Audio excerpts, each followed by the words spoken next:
why I'm so high up. You know what? It might be that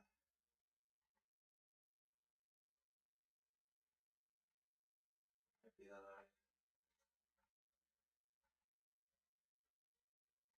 don't want to mess with that.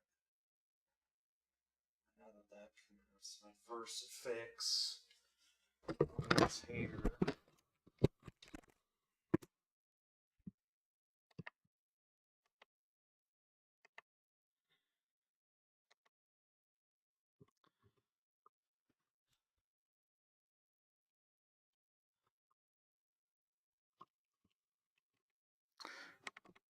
So yeah, my setup's having a little bit of technical difficulties today. On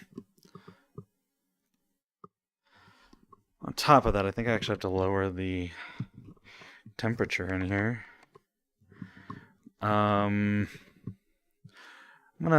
me just double check and make sure. I mean, everything else seems right.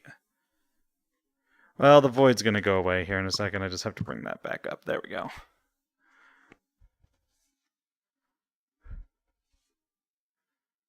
Like, I'm just waiting for the moment my system just is like, hey, I'm gonna catch on fire now. And I'm like, oh, okay.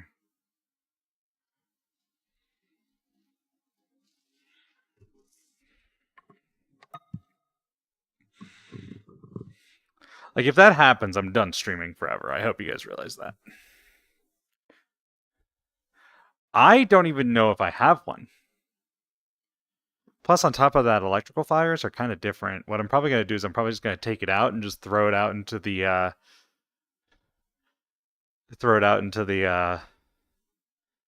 not outside necessarily, but like, I'm going to take it out to the parking lot. I'll keep my gloves on. Should be fine. But like, if that happens, it's like, I'm literally done. I wouldn't be able to recover financially.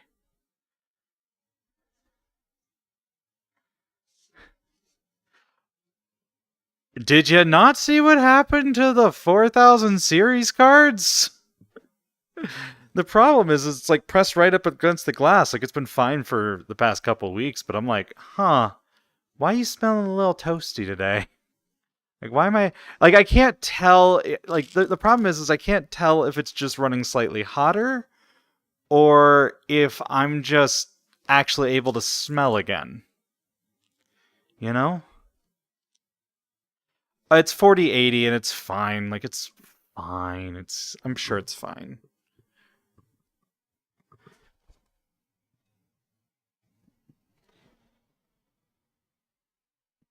Yeah, it seems like it's fine.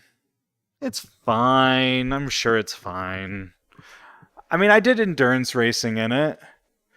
What was it? I did the Petit Le Mans with it, like this. It's fine. The big thing was making sure that it was actually in all the way, which it's definitely in all the way. I was originally concerned about being bent, but apparently it's just about... Oh, you have to make sure that it's not melting?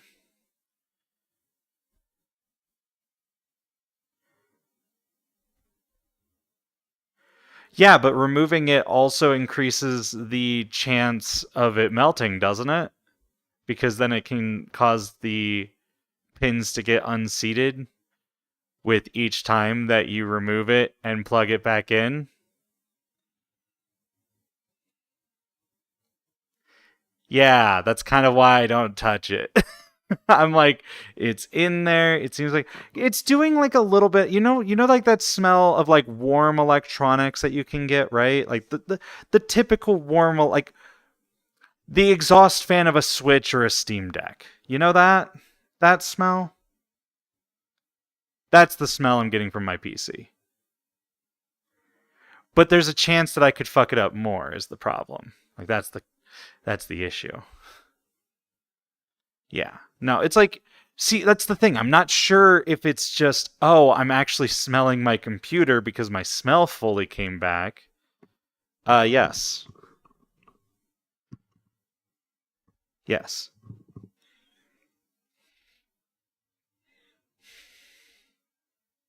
Yep. Say wink, wink, wink, wink, wink, wink, wink, wink, wink.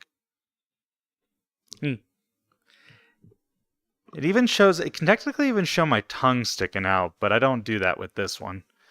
I'm gonna I'm gonna eye pose here in a second. On top of that, I'm not sure if my headset's making my left eyesight worse. We're gonna find out as time goes on. Would be poetic, though.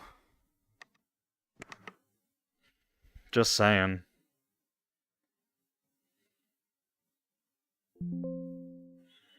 Alright. Should hopefully fix some of the calibration issue.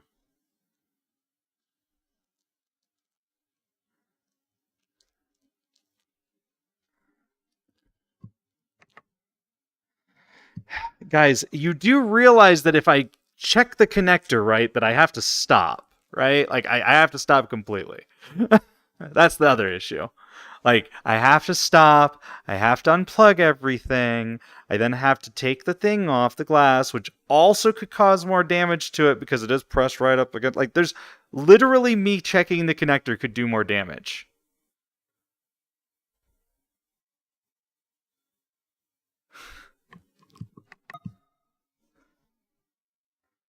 Okay, but like, even if I do it later, right? Like, I would imagine that currently would be the worst time. You know what I mean? Because the stream is the heaviest time. Anything I do after the stream is usually really lightweight. Plus, on top of that, I'm not next to it. I can't see it. All I'm gonna see is, oh, the screen went black.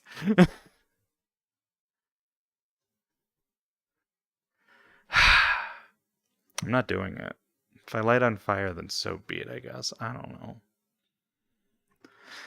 I mean, it would be a testament to my life if it did happen.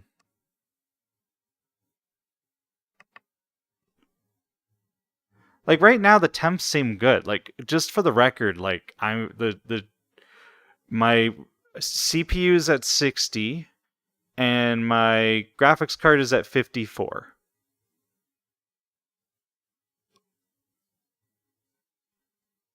Okay.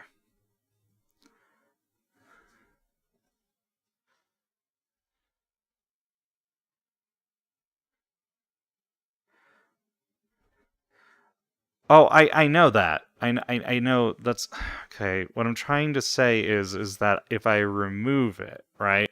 I remove it to check the connector because I've done it multiple times before. And if I keep removing it, the pins can eventually get unseated from the connector, which then can cause more damage to the connector.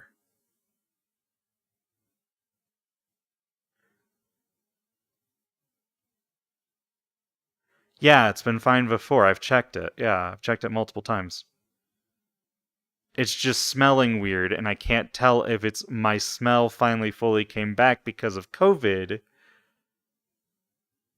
Because I had COVID last year, right? Yes, it does have the Jank 12 pin. So yes, what everyone here is saying, what you're talking about is correct. Yeah. Yeah, no, I've checked it before. I've removed it before. I checked it like cuz like here's the thing, right? I was like my biggest concern was that well, it's like certain smells. There were certain things I couldn't smell anymore. I didn't lose all of my smell. I lost part of my smell. So like for example, I couldn't drink Dr. Pepper for like about 3 months. I couldn't really taste anything hot or spicy. Like I had like this I got literally you know what the best part about COVID was? I literally got the spiciest buffalo like chicken wings that I could at one of the local places and I had that. And it was like this habanero something something and like I could eat it. It was fine. Like it was like the most amount of flavor I had that I could taste. Like it was something I could taste. And then I got it on I got it on like a Sunday, I think, like 2 days after I realized I had COVID. I got it again, and like halfway through eating the food, I could start tasting it. I'm like, oh god, this burns. It was funny in high risk. But yeah, no, like I'm not too concerned because I don't think the voltage in this card is that bad. It's just it was weird um that I could suddenly also like I'm sitting higher and I don't know why. It's not like a burning. Okay, what I was trying to give you. Listen, it's not a burning smell. It's like a. It's like a hot plastic smell. Like, again, if you've ever smelt the exhaust of a Switch or a Steam Deck, or a PlayStation 5, or a PlayStation 4, or a PlayStation 3, or an Xbox. Exactly. It's a hot electronic smell, and I hadn't smelled that in a while. Like, I could smell it if I, like, put my nose right... Why am I sitting up so high? What is this? Oh, it's because my... Oh. Oh, it's because it's sitting... Yeah, I've checked it before, and I had COVID. That's all. And so I'm like, oh, maybe I can just smell things again. Maybe that's it. Why am I sitting so high? Is that right? Nope, that's too high now. There we go.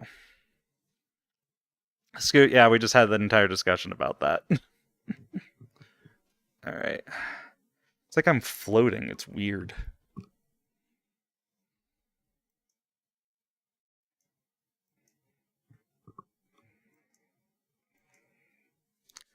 There we go.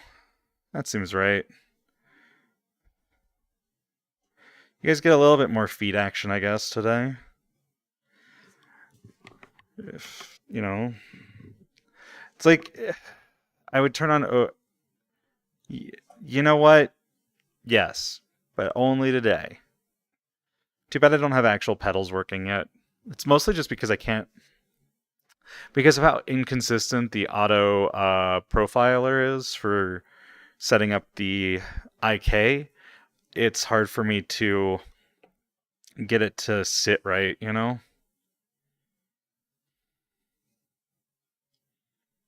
There. I guess a little bit of either thigh or butt. I can't tell. But whatever, we're finally getting somewhere with everything. Like, it was like only when I was like standing right next to the computer too. So it was like, okay, that's like kind of more than usual, but it could just be my smells coming back. Because I know that like I could not smell anything for like the entire summer. So it could have also been allergies. Like, that's the thing. Like, it was just weird for me. That's all. And I was commenting on that.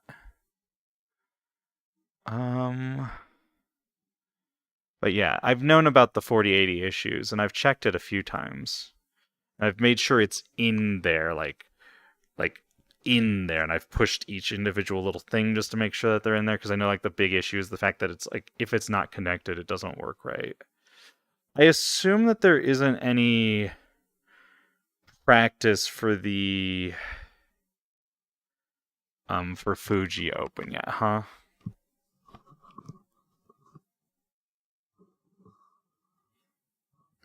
Oh yeah. Yeah, I figure. That's okay. Alright. Then I guess we'll just do some practice on our own.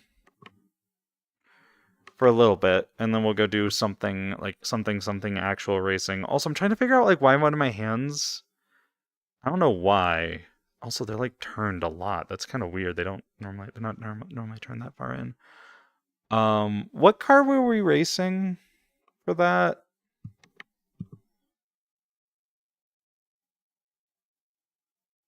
GT3, got it. Okay.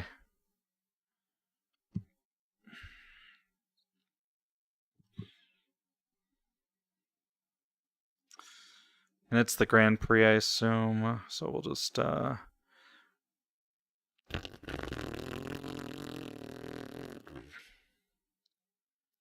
assume it's gonna be like the November 10th.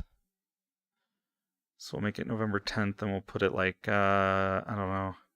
By the way, whenever you're doing test drives, as an FYI, setting the right day is super important. Cause watch, like, okay, we're November, right? See, like, how setting it to 10 a.m. set it to this morning time. Well, if we go back to July, I think it should. Oh wait, maybe not. Maybe that's still too early. Well, I guess it still would consider that morning, yeah. But like, see, we'll have the sunrise is 4:30 a.m., right? And then if we go to November, well, now it's 2 hours later. So, like, this stuff can be really important for how much the track heats up by the time you get to, like, 10, 11 o'clock.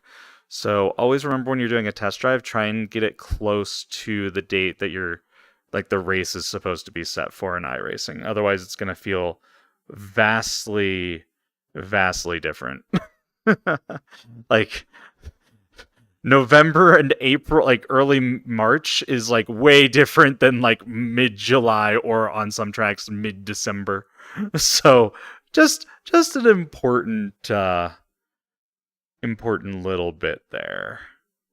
As an FYI. Also, I think I'm in VR mode. Yes, okay, good. Yeah, I only learned about those differences with it because of the fact that I was working on the lighting for my avatar, and then I also found out that they do daylight savings time, so like literally a day of difference at Daytona can make an entire hours of difference of how long the sun has been out and when the sun will set and stuff. So it's kind of crazy when you think about it.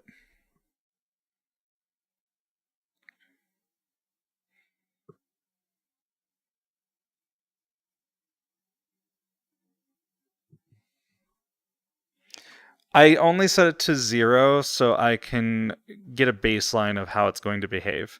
The thing is that you're never really going to know how that build-up's going to impact you. So I set to a clear track 2 to kind of get like a baseline down when I'm first starting out. I prefer joining actual practice sessions for learning how the track temps will differ down the road. Okay. What's going on here? Hold on. Okay. You could do it with a... You could try and do that, yeah? Oh, of course. It's never going to be... It's almost never going to be 0% usage anyways.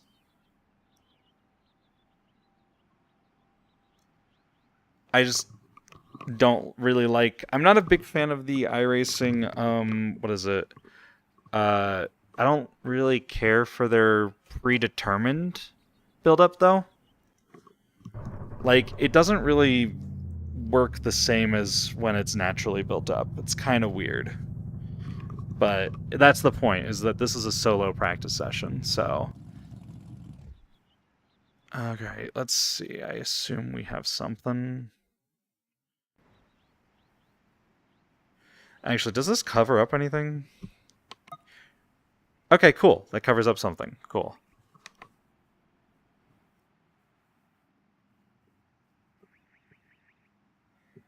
I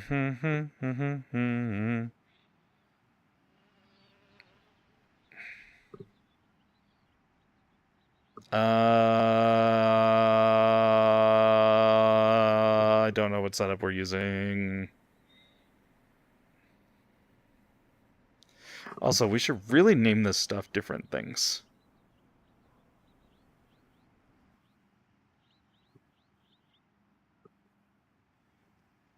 I'm gonna assume it's an E for endurance.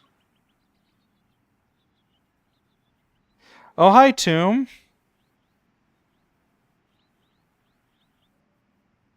Yeah, no, it's a really dumb conversation, just FYI.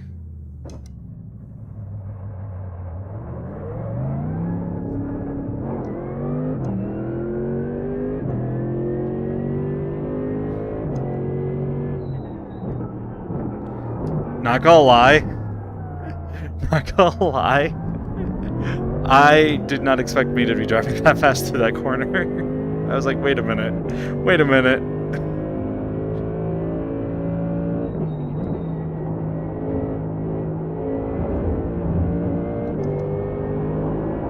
So, fun fact. I've only actually raced this track 3 times, I think, ever. Spec Racer Ford, or maybe 4 times. Spec Racer Ford. Definitely remember doing it in the Super Formula. One time I think I did it in the GTP.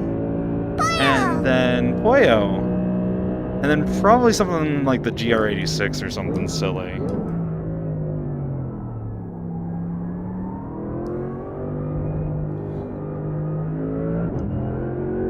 Yeah, I don't know what setup we're supposed to be using, so I just chose one.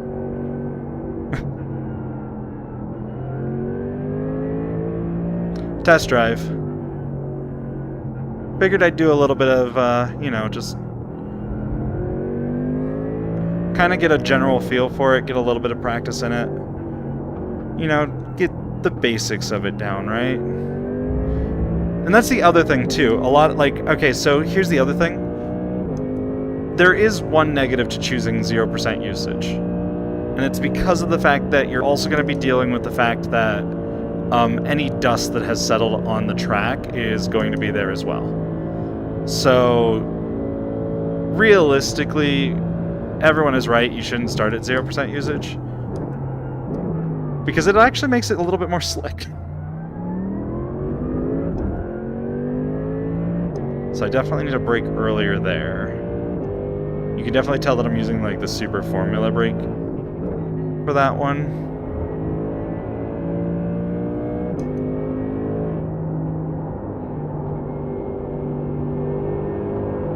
Plus on top of that, not sure how I always forget how the tire warmers work on these cars. I don't know if they actually even use them or if they're like really high or...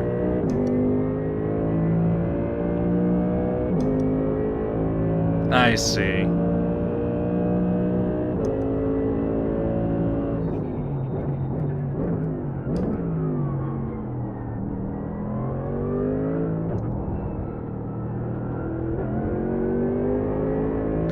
At least there you can kind of, at least in this car, you can kind of hit the curbs a little bit and not completely die.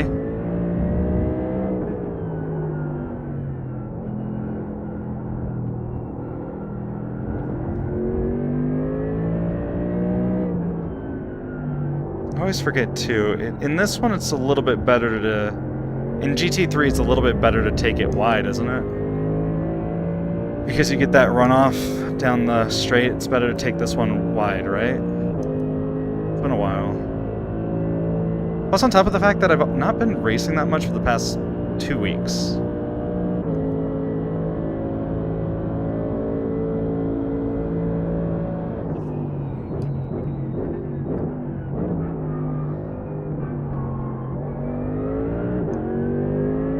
Yeah, right?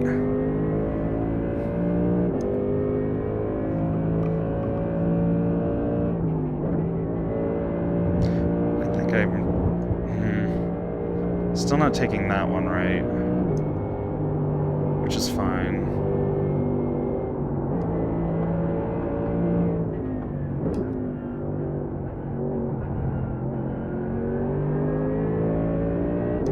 It's kind of the point, is more of I'm trying to get down familiarity. Yep.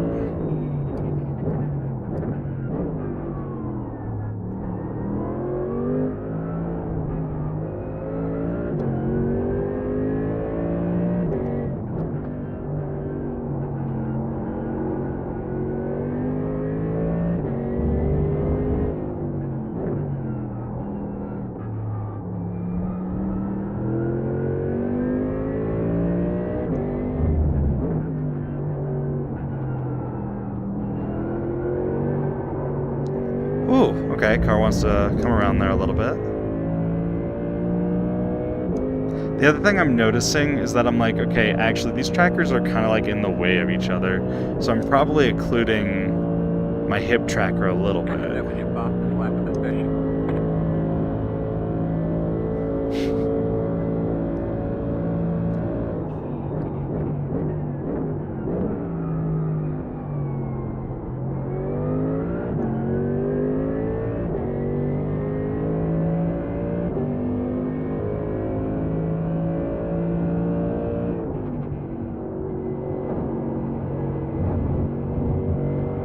It's actually, like, when you really think about Fuji, though, it's kind of a small track. Like, all things considered.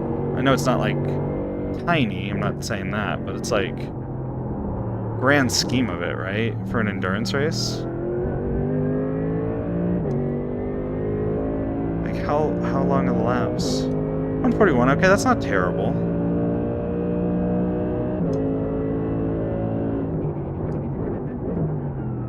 But it's still about 20 seconds faster than a lot of the other ones.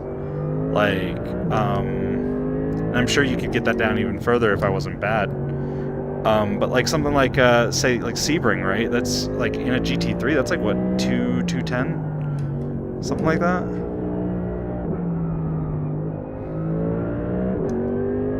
Well, yeah.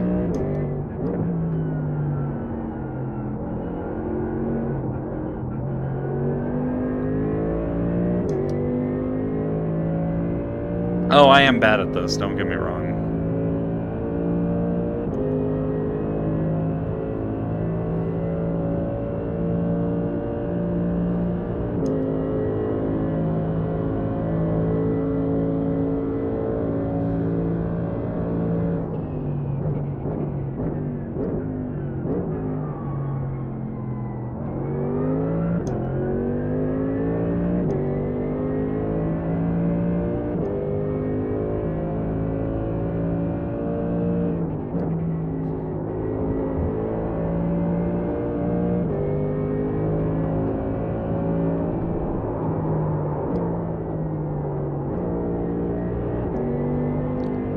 Right, card wants to slide. I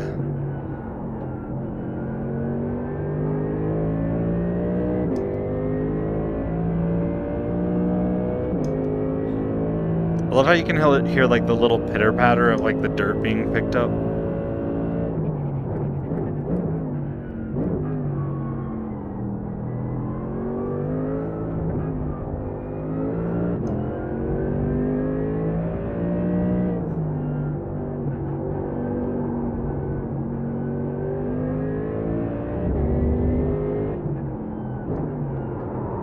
Oh.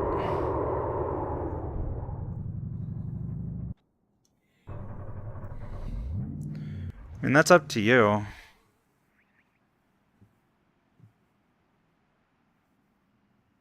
Oh, I forgot to close that. Oh, well. Oh, wait, maybe I can close that. Hold on.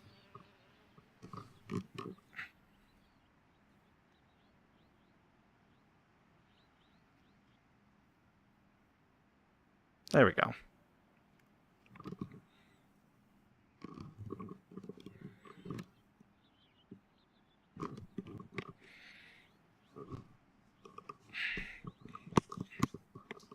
Okay, that's a mood. That's a mood. You know, you gotta be passionate about them just losing their argument, you know?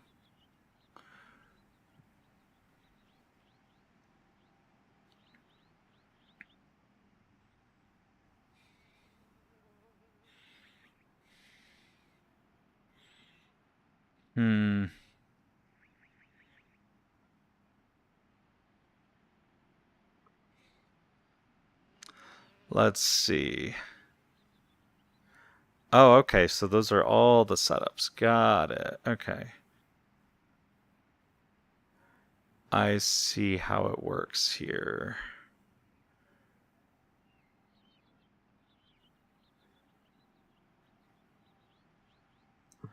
Okay.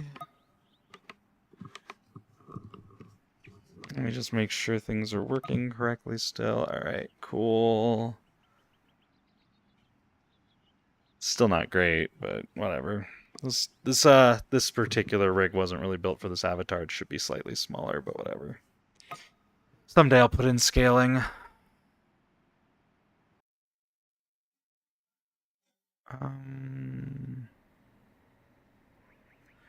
Let's try this one.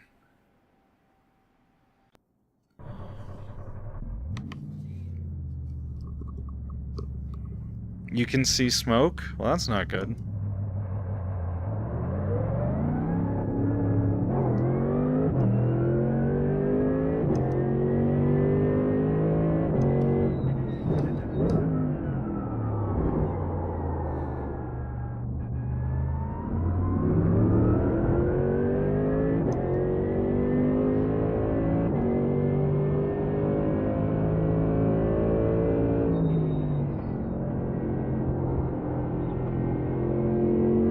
You mean like drafty car?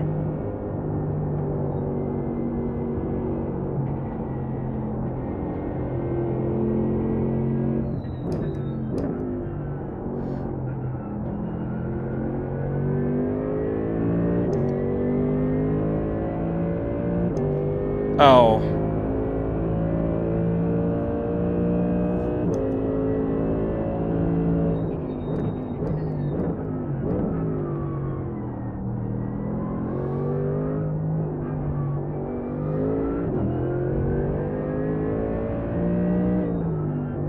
So they're just bad at racing, got it.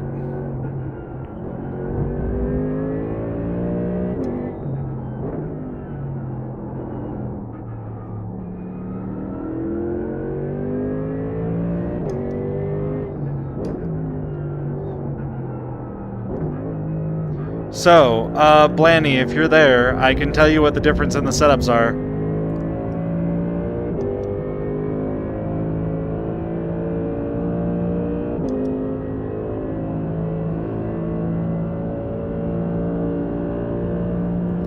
The difference is, the first one is really loose, the second one is really tight.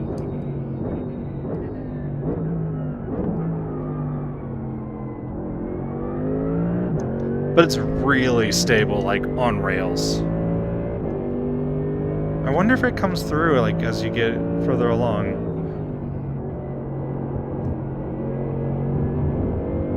Like, I feel for some people, they're gonna be like, well, it understeers way too much and I can't be fast.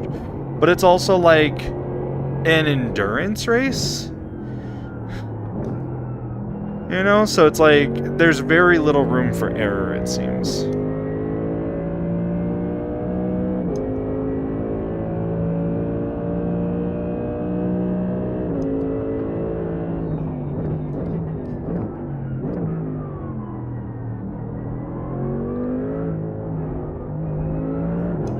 Like, I don't think we're going to be putting out, like, record-setting lap times with this.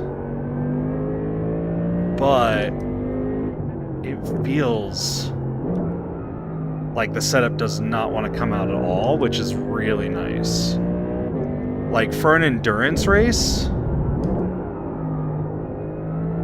if we were at, like, I would say, like, even a moderately low split, this would probably work really well. Because then we wouldn't have to worry about self-spinning. Because the other one, like, the other one's faster, don't get me wrong. Like, it definitely feels like it's faster. But this one I feel confident in.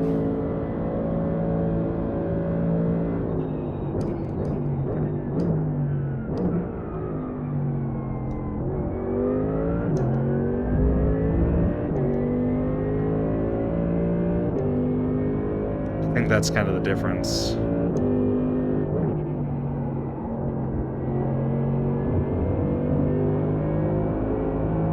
Like, especially right through here, like, it, instead of just, like, oversteering as you're on the throttle, you can kind of push it, and yeah, it'll go out a little bit, but you can... like, the rear wants to come out on the other setup so far, but, like, it could also be something that comes out later on the stint.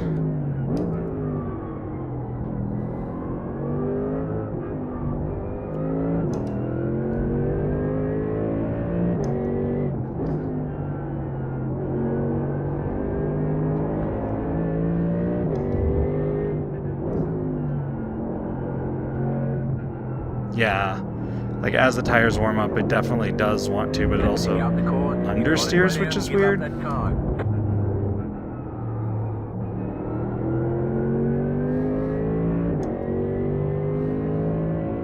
It's weird, but it's also nice. It's weird.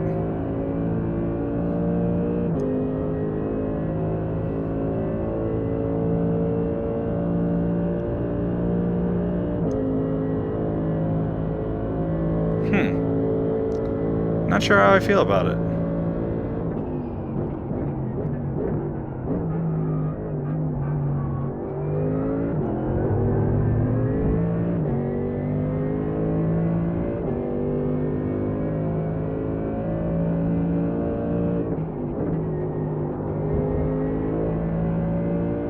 Like, definitely the O2 one. How do I put this? It's like you're not gonna get much more out of it if you're pushing it. Like, that's the way I feel like it. It's like you're not gonna get a lot more out of it, but you can definitely ring it for all it is, right? But then the 01 one is like, it can bite you in the ass if you push more than it can give you. And that can put us at risk. So it's like a risk versus reward setup type of thing.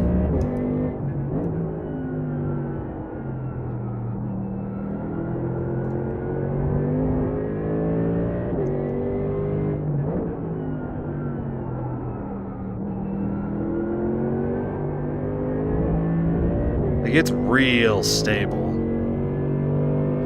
Okay, okay.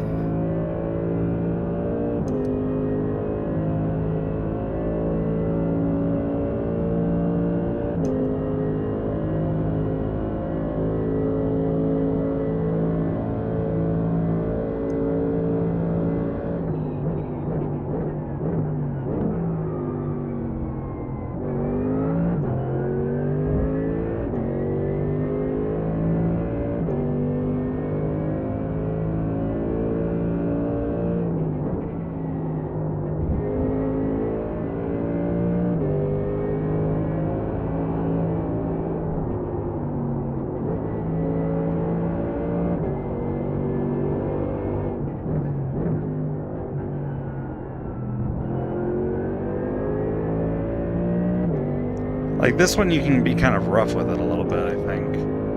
Whereas the other one you have to be like way easier on the throttle, or else you're gonna spin it. So I think that's gonna be the differential on it, is it's mostly gonna be driving style.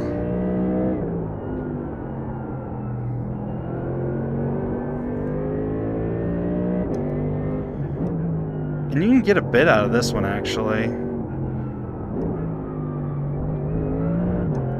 Lost a lot of time just right through that one, though.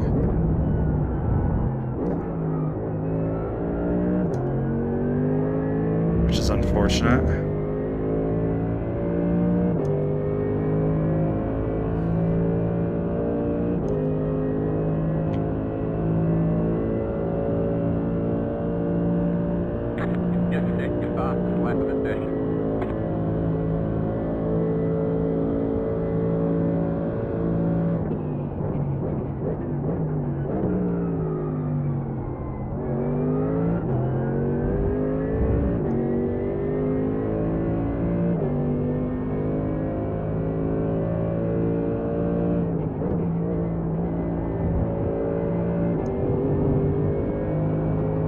Like here,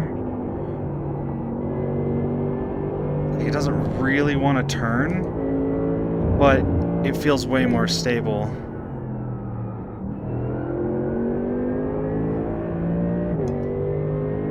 It's interesting. And it kind of varies on how you drive it. Like, it's like, depending on how you drive the lines here at Fuji, it seems like it's fairly consistent, so you can take a few different approaches with this setup. Like, I'm sure there's like a fastest way.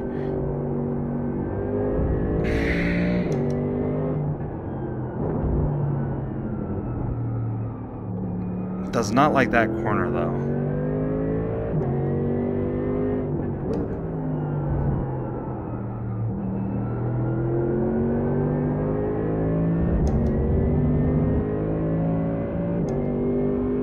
Curious.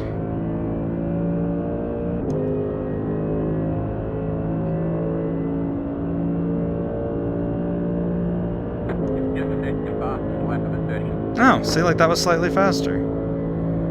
Huh. It's an interesting little setup. And hi, Ivano.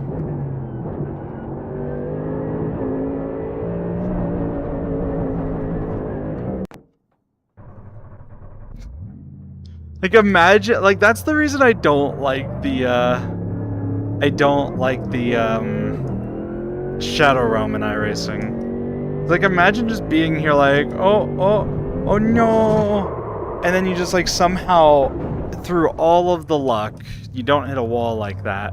Nope, you go through this majestic hole, and you just shove it right in that hole.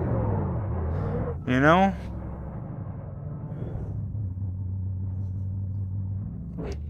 The void.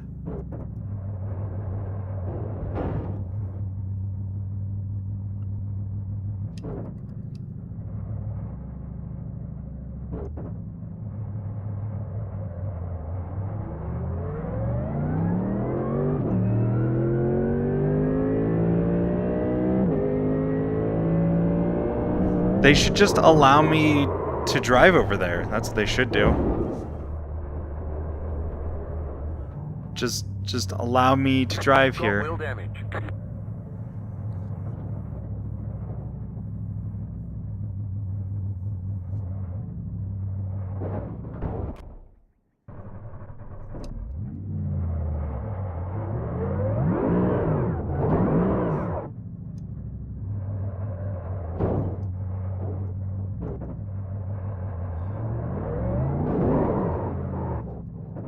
I do like that each of these are a collider, though. Right here. Yeah, but... Okay, so here's my problem, right? Let's say you're racing, right? And you manage to get hit, and you flip over the fence or something, right? Well, now you just fall through the void, right? You just are like, oh, void. Oh no, we just fall through the void. But that means you lose out on any of the damage you would have gotten if you landed on the ground. So it actually is weirdly like... It like loses like its value and realism like doubly so. Because not only is it like, oh well, you know, when you drive off the track you just go into a void. Well, you're also dealing with, well, now that car's also not taking as much damage as they should have taken.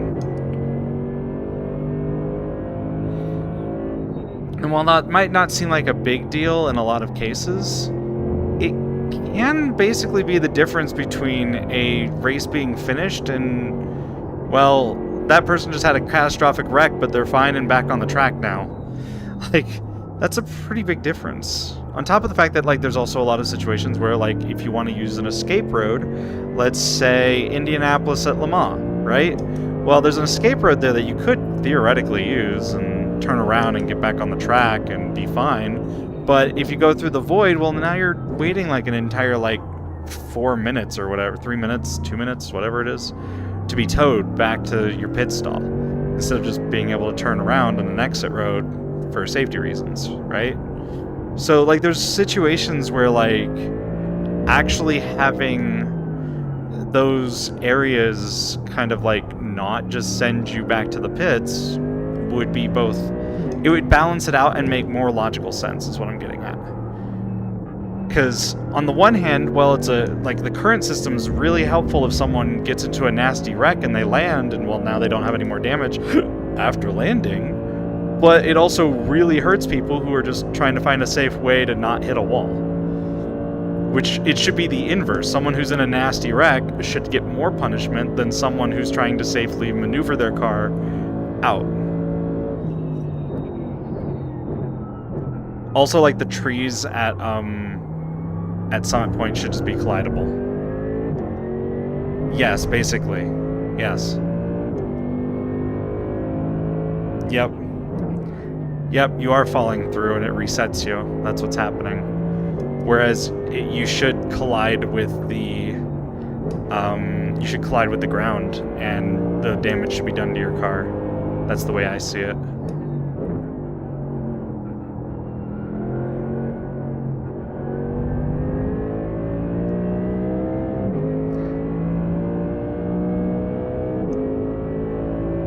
Yeah, no, like, they should just make it that, you know, if you're outside the track, you should just tow.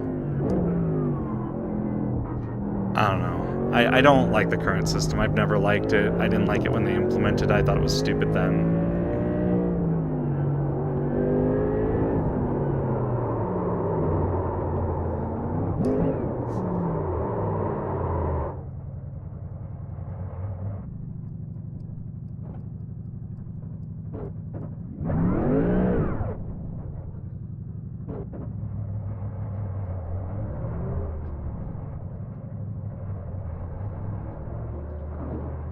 No, they don't. They don't allow you to do that.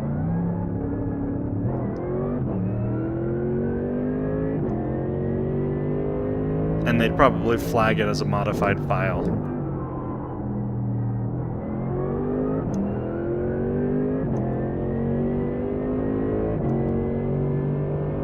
What I would love to see them do is allow for at least some control of it, but I could see why they wouldn't.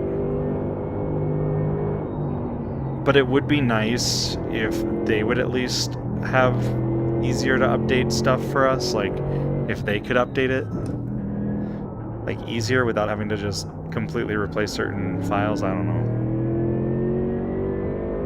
know. Break here, dumbass.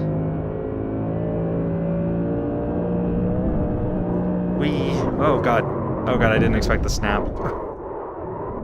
Definitely snapped. You've got wheel damage. Oh, I never guessed. Let's see. There we go. Let's look at the blimp here really fast.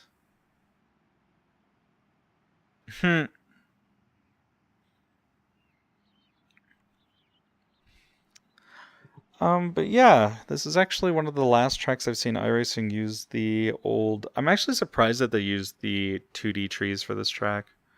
Like, I'm really surprised. Like, I thought they would have used the 3D trees for this one, but, you know, I guess not.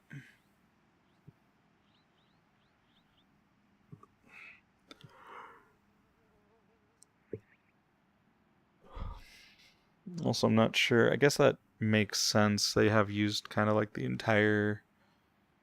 This is a weird track, not gonna lie. It's a weird track because of the fact that they decided to model Mount Fuji, which I think is great. It makes it stand out a lot better than just being a 2D billboard over there.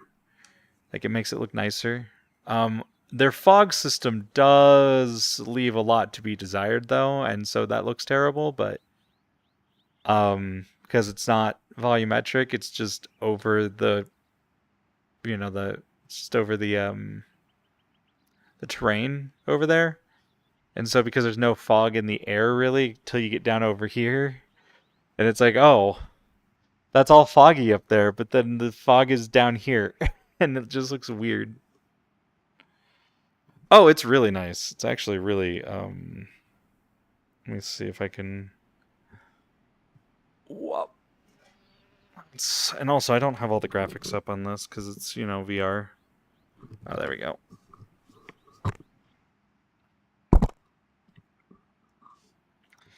I did not say go to the blimp, thank you. Alright, and use 10 times key, there we go.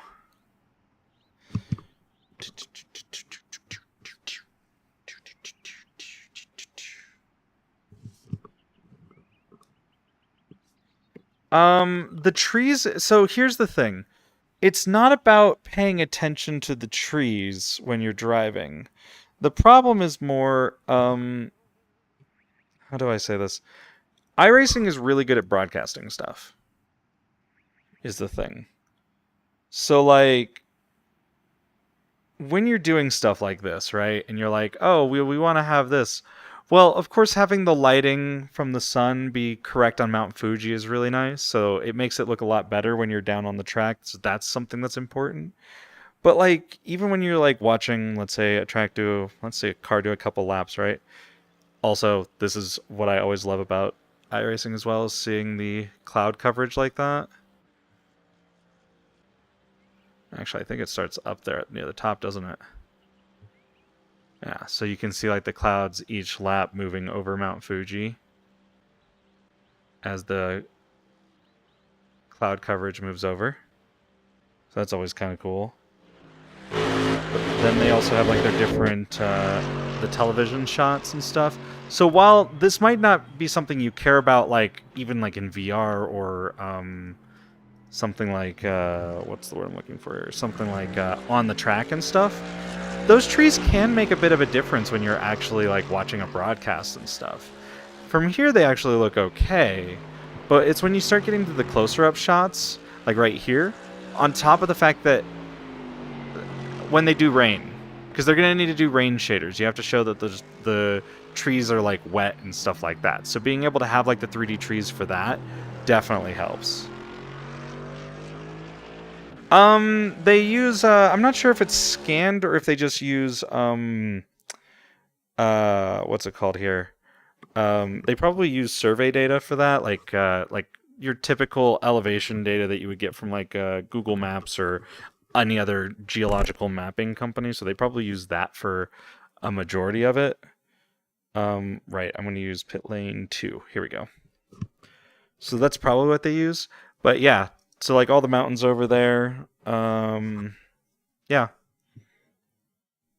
So all of that is there still because they have a blimp camera, and yeah, you can no, there's geological scans you can get of like that's how like flight sim works, right? They get like so like flight sim is basically like that, yeah. Geological data, like I said. So this is probably all based off of geological data over here. Yep. So this isn't eyeballed because you can kind of tell that they use like an actual scan, and then it kind of tapers off over here as they get less detailed. So like there's a disconnect over here once you get far out. And for the record, I'm pretty sure, let's see. I think it's -15. Is it -10? I think negative. Nope. That's the wrong buttons. All the wrong buttons. -10. -10. All right, where do we go?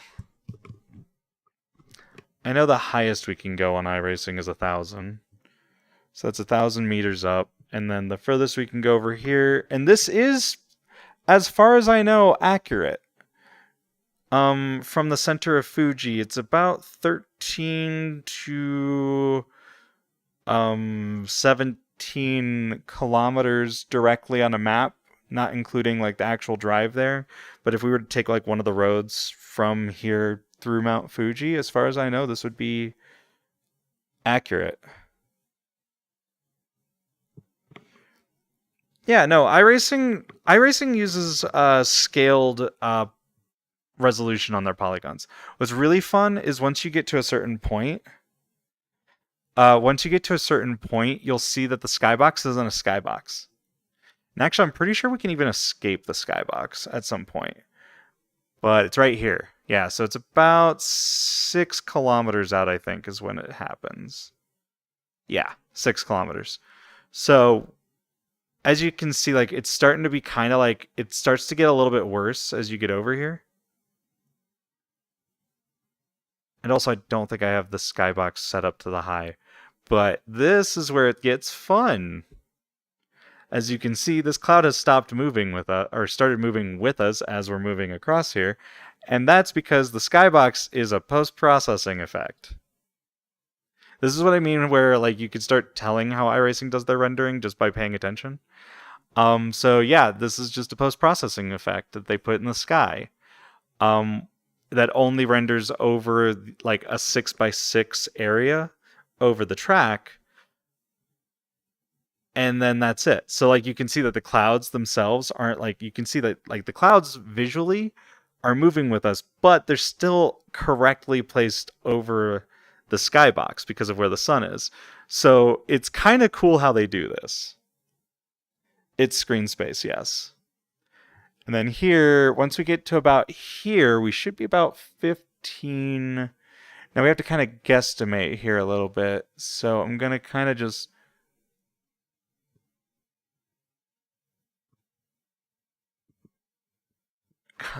try to guess based off the speed we were going.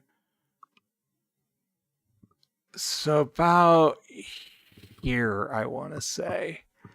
So yeah, about 13 to 15 kilometers from the center point. It depends on which part you're using as the center point, but this is 13 kilometers straight out, like if you were just on a map looking out, which if I recall, this actual summit is more 15, but it's kind of depending on where you're putting the placements and where iRacing determines the center for their camera.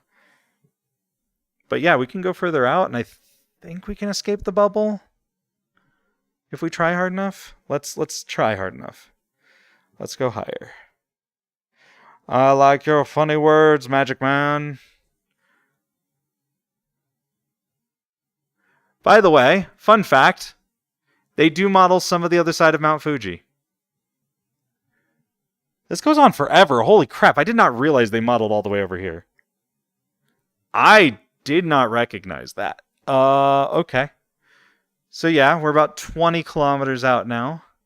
I think we can escape the bubble. I'm pretty sure we can escape the bubble. Let's see.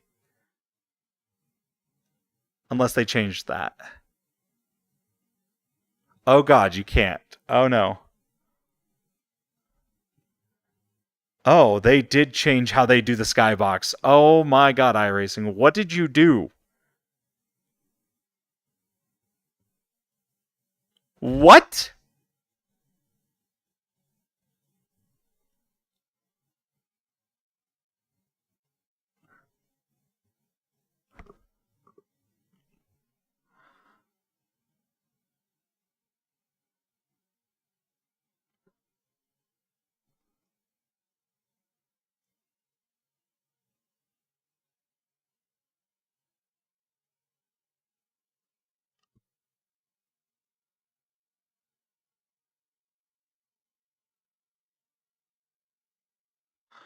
What did they do?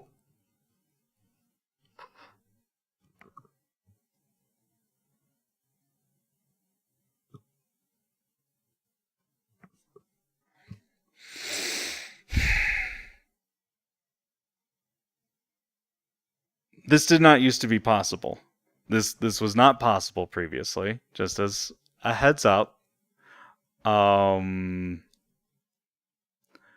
So fun fact, what used to be the difference is that as you got over to Mount Fuji, there was a couple different rendering styles that they had with this.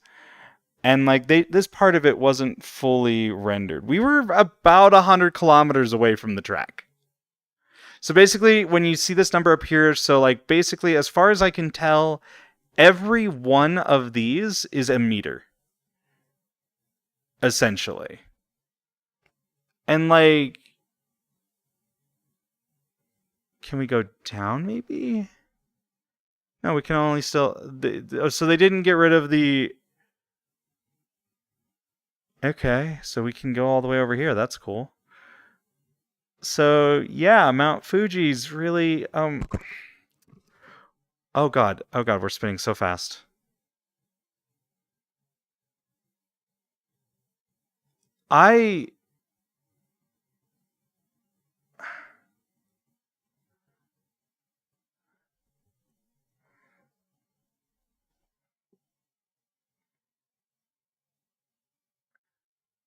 You did not used to be able to move like this.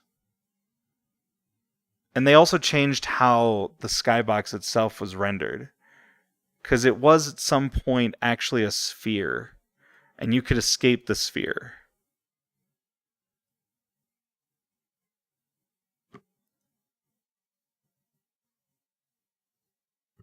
Is that in preparation of getting us bigger tracks? Or is that in preparation of us getting rain and stuff? Like, are they trying to do something with rain? And they changed the skybox rendering for rain. Because it's got to be something.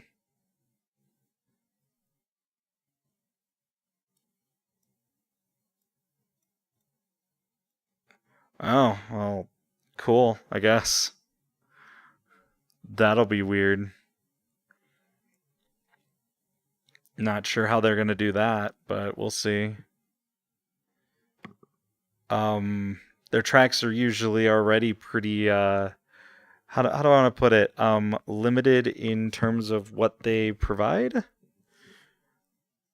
Like, I know that this one's not that special because, like, you know, it's pretty basic here. Like, you got, you know, all this empty space that no one's going to care about, but I'm... Okay, where's the track? Hold on. Is it further north? Hold on. I know where to. We could find the track again. Hold on. Where's the track? Okay, so there's Mount Fuji. There's Mount Fuji, right? And it doesn't help that stop spinning me so fast. Oh god, it's so fast. It's spinning me so fast.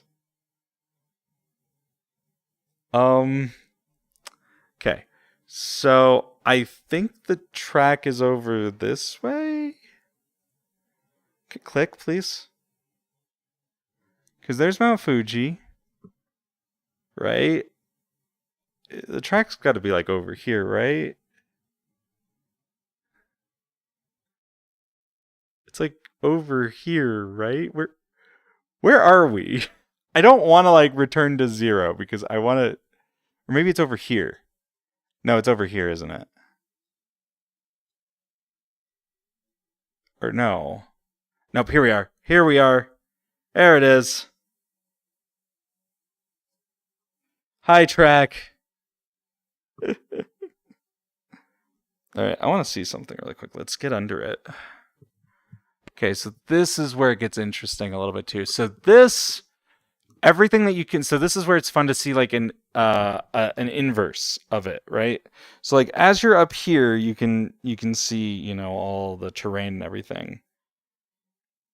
But if you get down here, you can see this is the collidable mesh. So when you come underneath, you can actually see the collidable mesh of the track really easily. So basically anything that's in this view is either going to be a trackside object, so like trees, buildings, stuff like that, right? The grandstands, you know, stuff like pit road and stuff, which that's interesting. I've never seen that happen before, section by section disappearance. But all of these things, all of this track right here, these sections are all collidable. So that's a really easy way to tell where the track itself is being rendered versus the terrain, essentially. So like here you can kind of see like yeah, like right here. And then this green bit underneath here, that we can see right here, like these green walls right here. Why those are there is so that like if they have any seams within the track itself. So like let's say like right here, right? Let's say like so for some reason you can see through the track. Those what that does, that green part right there essentially just blocks it off to make it look like it's not a seam. It doesn't really do much otherwise, but it's helpful. Oh, they're not a collision mesh. So I'm talking specifically the track. So what I'm saying is anything that's visible from this point of view is not the terrain, is really more the accurate statement. And it just so happens that the track itself is also part of that. So it's like the track, this part of the track is collidable, which means that everything else, all this empty space, is not collidable. That's really more of what the statement is. So, but it also can be anything that's manually placed too. So like buildings, right? So you'll have like these buildings that they make out here. That sort of stuff will also be visible because they're really what it is because the terrain is going to be what's the word I'm looking for here? It's they're doing an optimization technique where you only do the like one side of the faces, right? So like all this stuff is just this side of the face. That's all that matters.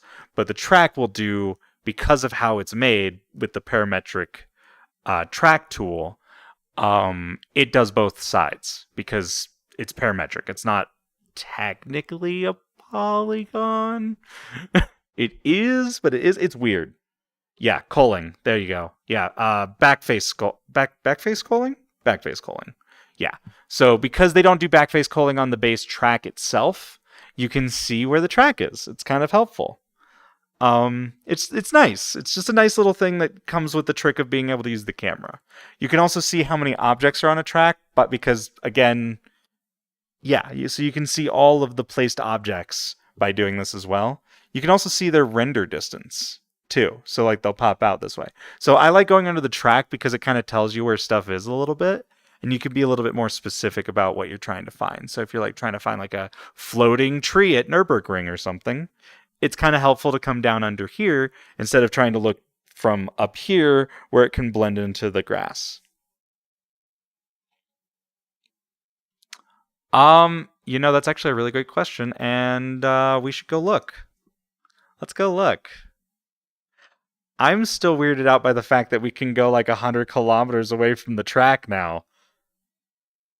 What are they doing? What are they working on right now? Like that's what's blowing my mind. Like what system are they working on that needs them to have 100 kilometers? Like is it just like I could see them using long-term like weather systems for that. But yeah, we're going to go check it out. Let's go look. Also, yeah, most of my streams tend to be either I am racing or I'm doing something educational. So do we want to just check out the Grand Prix for now? And then we'll check out how Nordschleife looks? Tempest indeed. Tempest indeed. Oh, it is rant o'clock. What are you talking about? I'm always ranting. I have to like hold my head here while we're loading the track. At least until it snaps back into position. There it goes. All right. I'm thinking it has to be. Because, like, that's the only reason I could think of them moving the skybox that big. Because that's ridiculous. You used to not be able to go beyond, like, 20. Like, you were really limited on some of these tracks. Fuck, I forgot this has the old tires. They look so gross. All right, let's get to group. All right, let's go pit lane.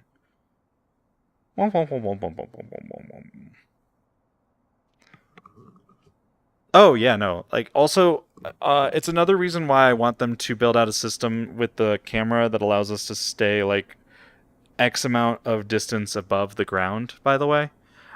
Because being able to, like, quote, walk around tracks would be nice. I feel like they're missing some stuff. They got rid of some objects. Oh, iRacing did do some optimizations, huh?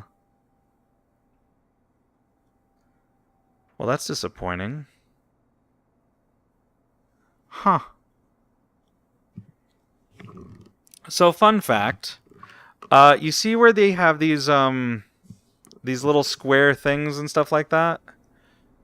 These little square shadows and stuff? They used to have little AC units and stuff back here. So they actually had like little things that you could use to walk around. They have gotten rid of a lot of stuff. Either that or maybe it's only on the GP circuit that they don't have it. Yeah, there used to be either that or they did something wrong.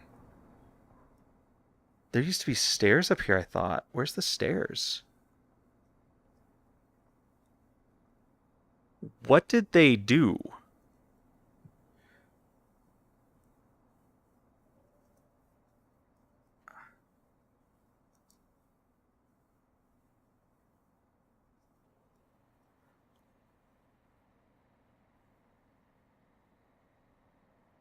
Okay. Um...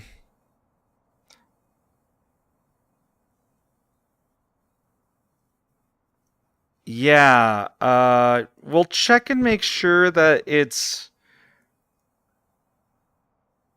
only this. I'm gonna check. We'll check the full Nords one. Maybe it's just an issue with this building.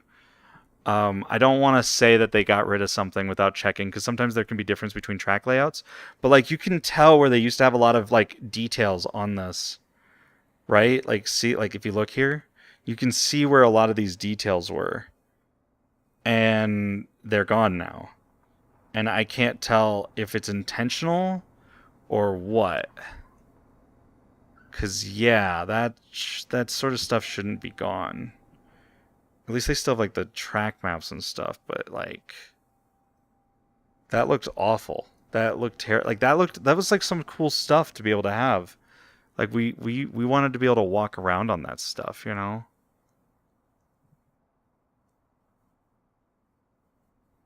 But, yeah, anyways, I hate that. See, like, they used to have, like, stuff like this, right? Like, stuff like these sorts of things.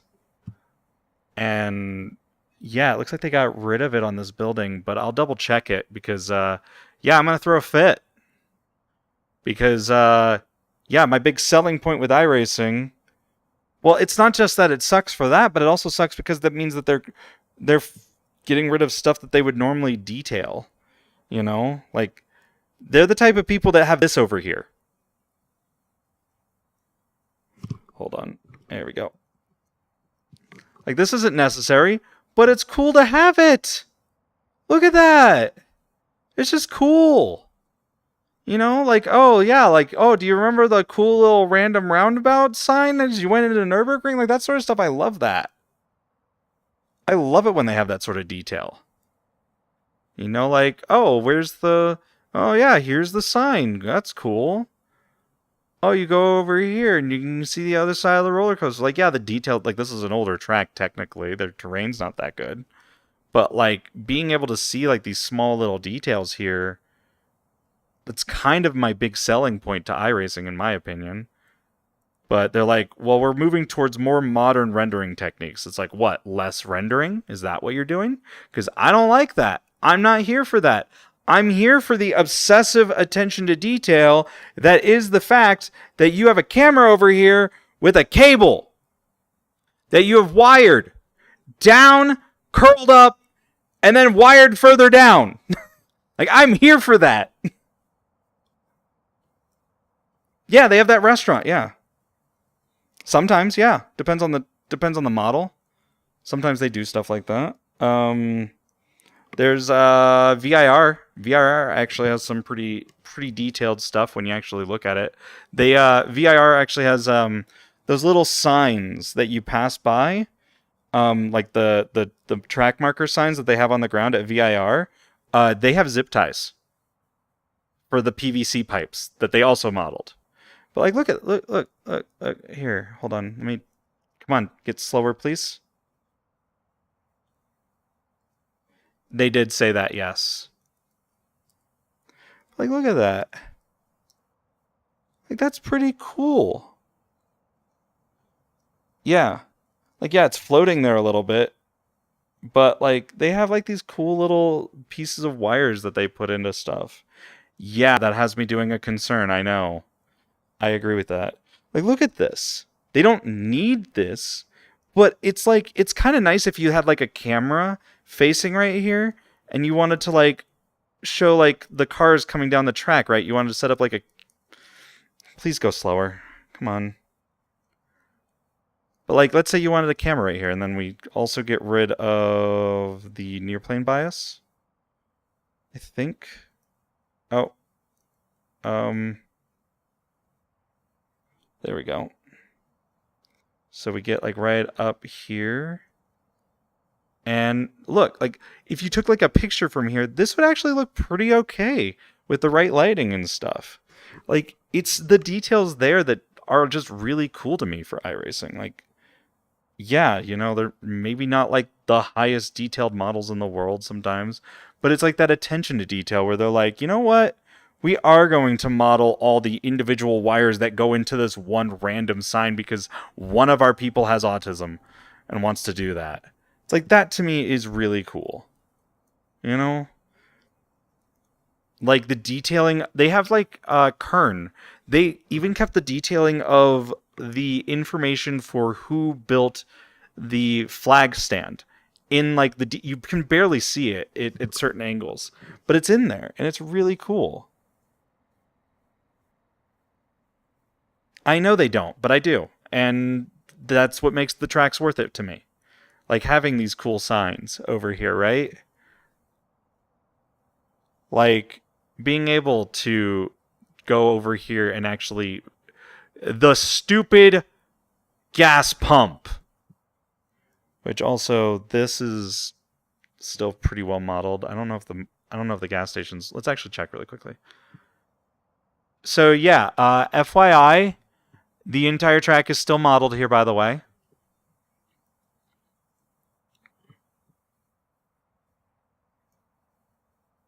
Oh, you can notice them sometimes too, depending on where you're racing. I think Hungaroring, you can actually see them while you're driving past the bridge signs that go over the track. So like that sort of stuff to me is just really cool. So yeah, the gas station doesn't render on this one, sadly. But it's like, it's that attention to detail that makes it like, you kind of trust that they are putting every bit of effort into it. That's kind of my thing. You know? It's like they didn't need to go that hard.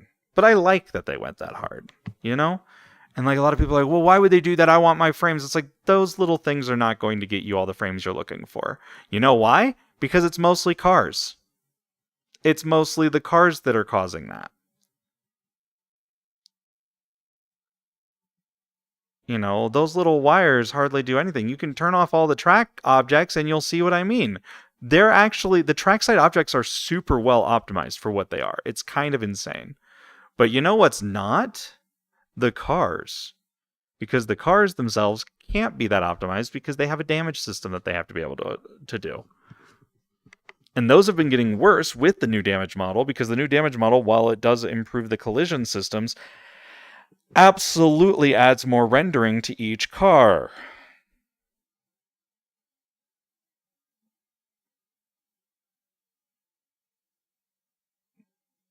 I need to see, I need to know if they got rid of those stairs because I will be very disappointed.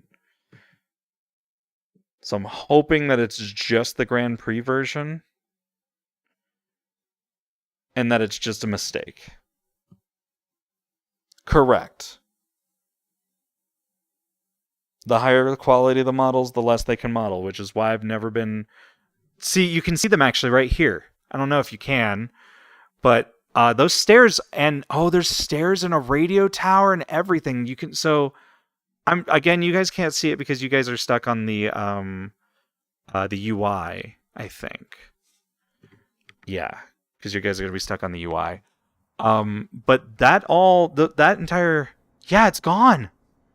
There used to be radio towers and everything up there.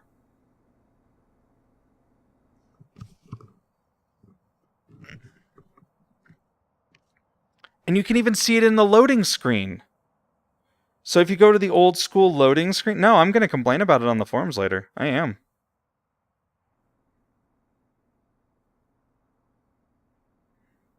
Like, I know it's something that y'all might not care about. I get that. But, like, that's kind of what adds the value of these tracks to me. Is, like, their little stupid attention to detail like that. And it's even on Zandvoort. Wait a minute. Oh. No, they are there.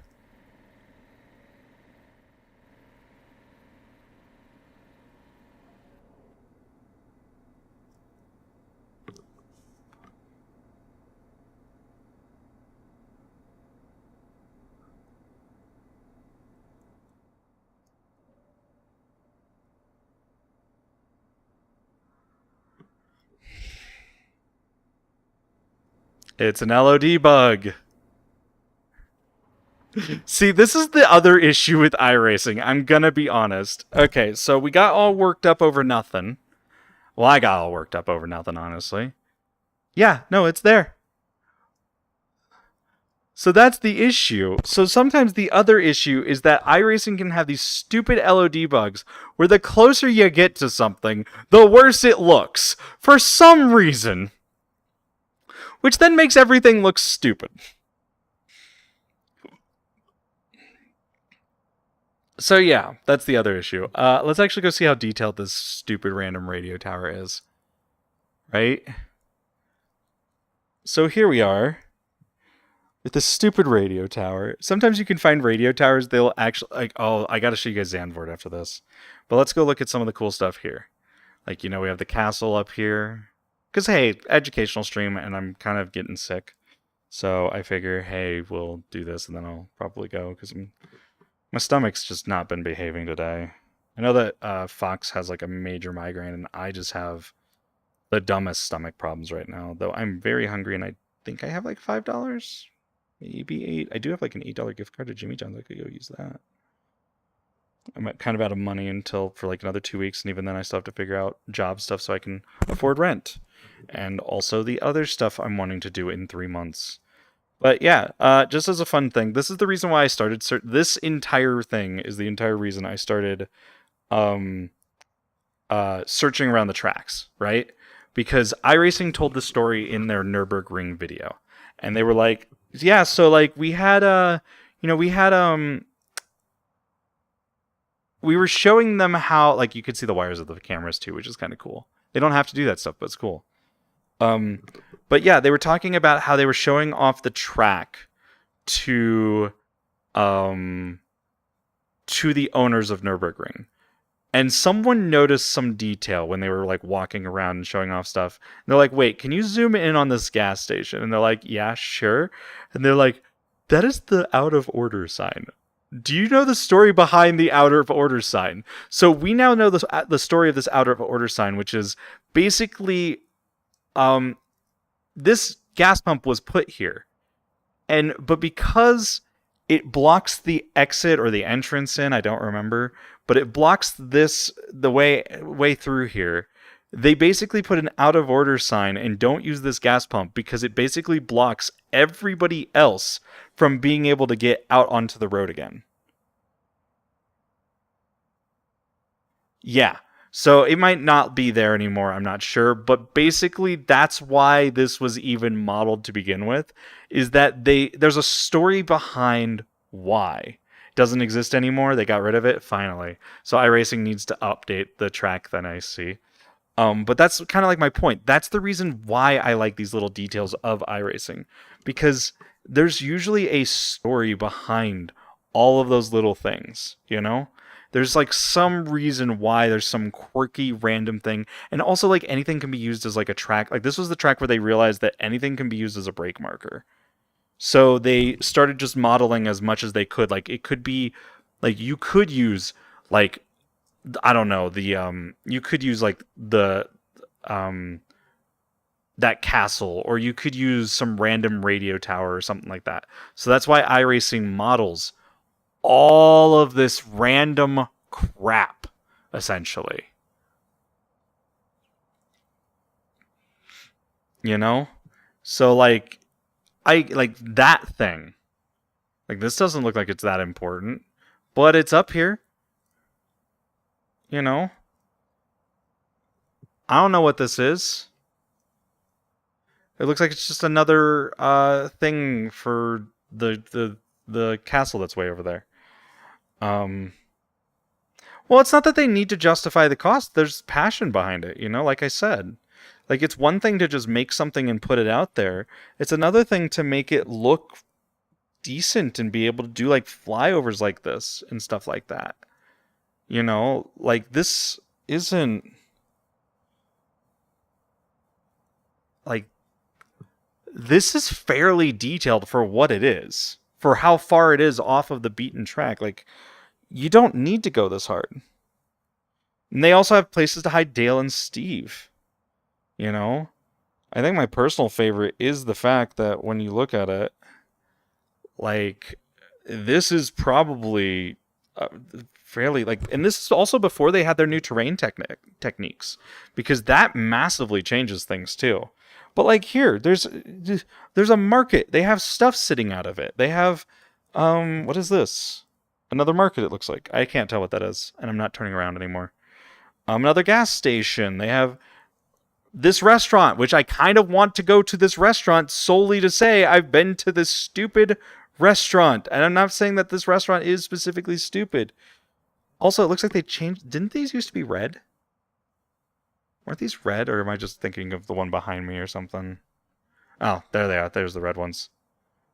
So yeah, like there's some restaurants over here, and that's super cool. And then they have the statue over here. And I think there's another statue, isn't there? Or is somewhere. There's a couple statues around this track. But like, they don't need this stuff, but it's like, it's kind of cool to just have it there and stuff. Like, they have the what is it? They have the Senna stuff at Barcelona. Like, they have these like sort of respectful different things that they just put all over the place. They have the bean at Chicago. The freaking bean. I don't know. Was it?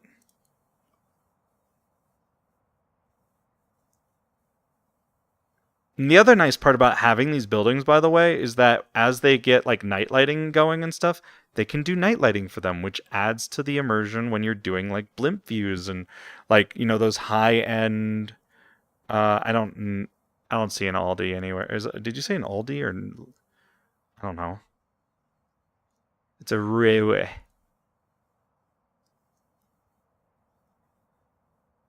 I guess they have a store across the street.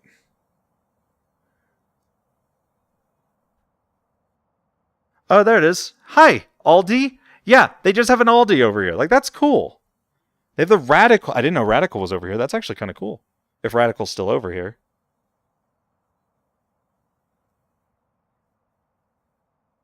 Like, that's cool. I didn't know Radical was over there. And even then, these are sometimes just some of the coolest little what is it I'm thinking of here? Like, there's a steakhouse. That's kind of cool to know that there's a steakhouse over here if it's still there. I don't know. Like, that's just cool. Like, I want to go to these tracks to kind of see all of this random stuff. So, like, that's the other nice part about it. On top of the fact that, like, with the tech I'm trying to work on with my lighting and stuff, if I could control how the lighting of the... Because that's why I put in my forum post, right? For one, to get a... to get the information from this, right? I want to be able to get this information out to my software. The second thing I want to do, and that's the other thing I need to find out, actually. Hold on. What's 000 for everything? Does anyone know which direction is north here? Wow, Norse. Can't talk. Boop, boop, boop, boop, boop. Wait, did I just hit caps lock or no?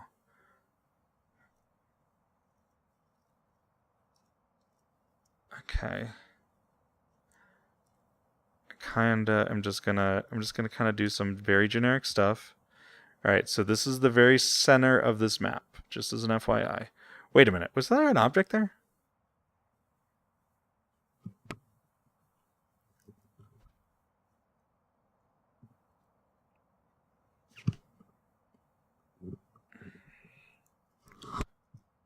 They have a marker here for the center. That's actually amazing. So they can keep track of where the center of it is. That's actually hilarious. I love that. Alright, so let's center this again. I just need to see something really quickly. Because I want to know if all of the tracks have the same direction. You know what I mean? Like, where is the world always north, or do they set north depending? Okay. So what time is it in game? So it's 10. So this would theoretically be south, right? Because if the sun's over there. Or wait, are we facing north? No, we're facing north. Right? Yes, we'd be facing north. Oh, there's so many. They're so cool. So yeah, we'd be facing north. All right.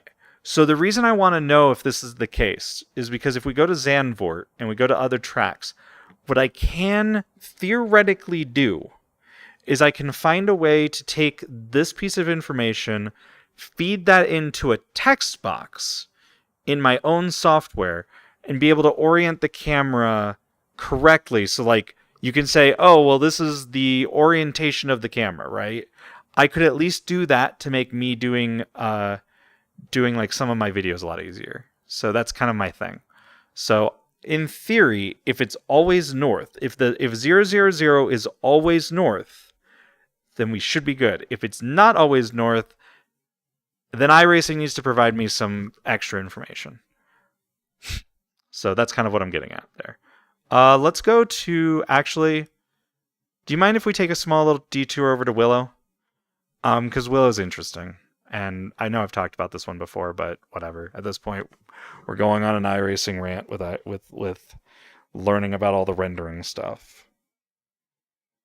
But it'll also be helpful for me to just use it as another test bed of, okay, if 000 equals north, then we're good. What do you mean? What do you mean? What are you detouring on?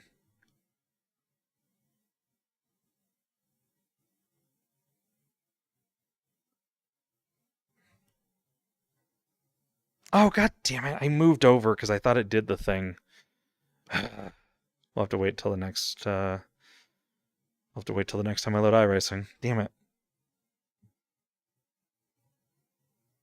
About places and I don't know. Okay, I guess, yeah. I mean, are you just gonna talk about it? Is that what you're doing? Alright, I want to see something here. First off, alright, let's get... So, I need to do this anyways. Because I need to find out the angle of which everything exists in iRacing.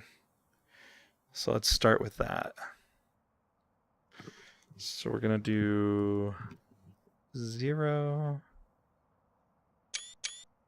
Okay, I'm just gonna take pictures, I guess, apparently. And 0.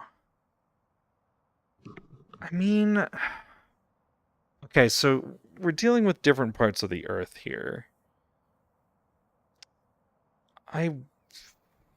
Is this north?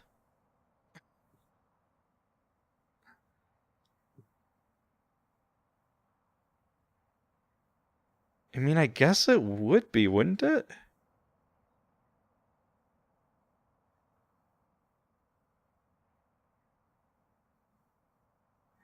I guess the big teller would be, is this mountain south? Is the mountain next to Willow south of Willow? Because if that's the case, then so far... it's also a little harder for me to tell because my... Oh, by the way, this is also a small theory that we're thinking that they're going to use...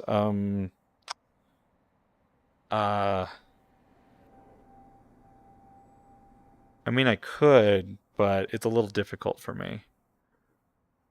Oh, this is interesting. Wait, hold on.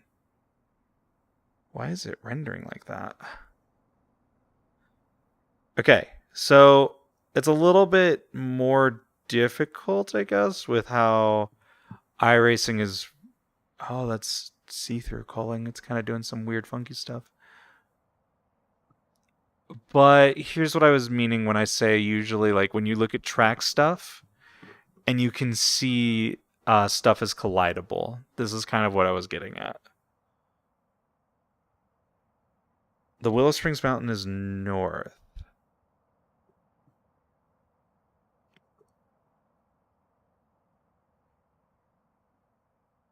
I'm starting to get more confused then.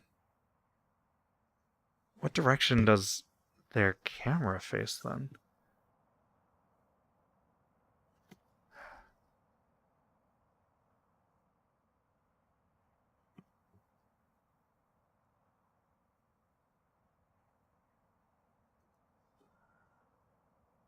Then what direction are we facing?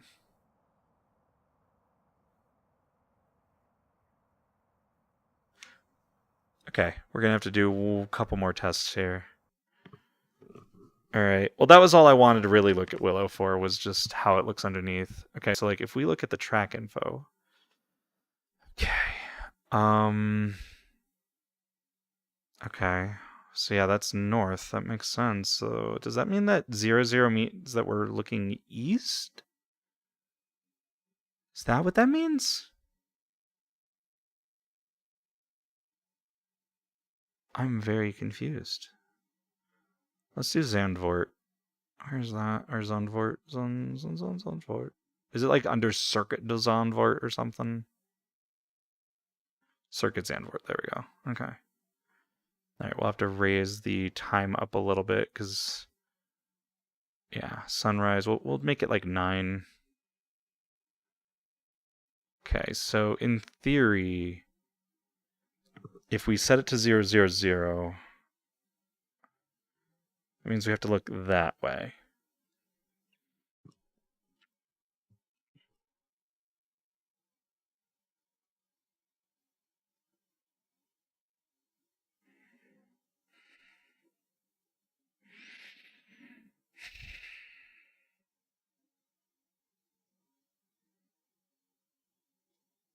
Waiting until it gets to 50. All right.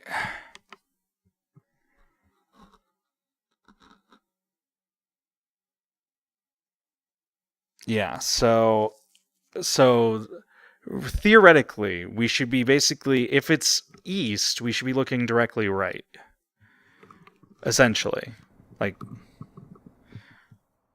so if you guys are wondering why I'm trying to do this, it's mostly just so that I can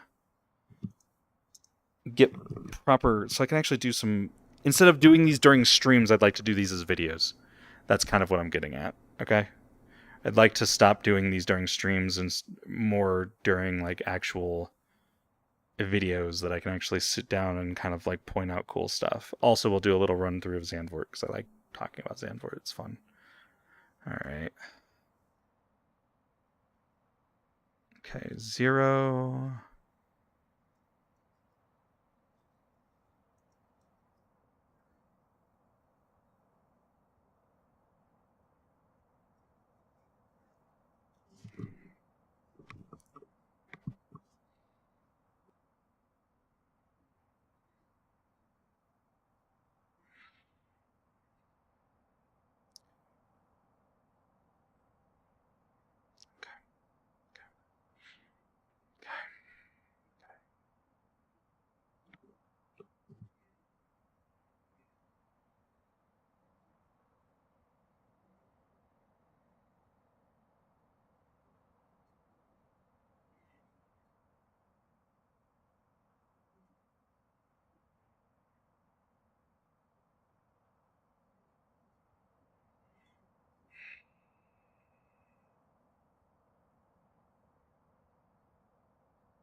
Also, welcome back, Blanny. So yeah, I like Zandvoort. Zandvoort's really cool. It does a lot of really cool stuff rendering wise. Has like all this random detail in here. And yet it still runs fairly decent compared to a lot of other tracks, surprisingly. Like, each of these rooms is different, too. Like, what the hell? iRacing, I love you. They also have a bar in here. Though its z-indexing of various walls is weird, or the fact that it doesn't do back face paneling makes this basically a useless place. You're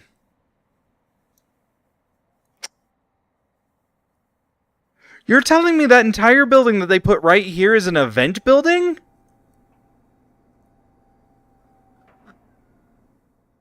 What? That's hilarious. I love it. I love it. See, what I want them to do is I want them to also start, like, okay, if you want to know how crazy I want iRacing to get personally, I would love for them to make it based off, like, I would like to see event objects based off of the series. That's where I want iRacing to go. I know a lot of people don't care about that stuff, but like being able to see signage and building styles, like let's say you're at Zandvoort and you're in the SRF, right? You're in the Spec Racer Ford. Why would you have that giant F1 style building? Right? Like, why would you have that? But like F1, they get it. Like, that would be cool, in my opinion. Like having events based, like the fill of the crowd and stuff like that based off of. By the way, this is what I was talking about with the wiring.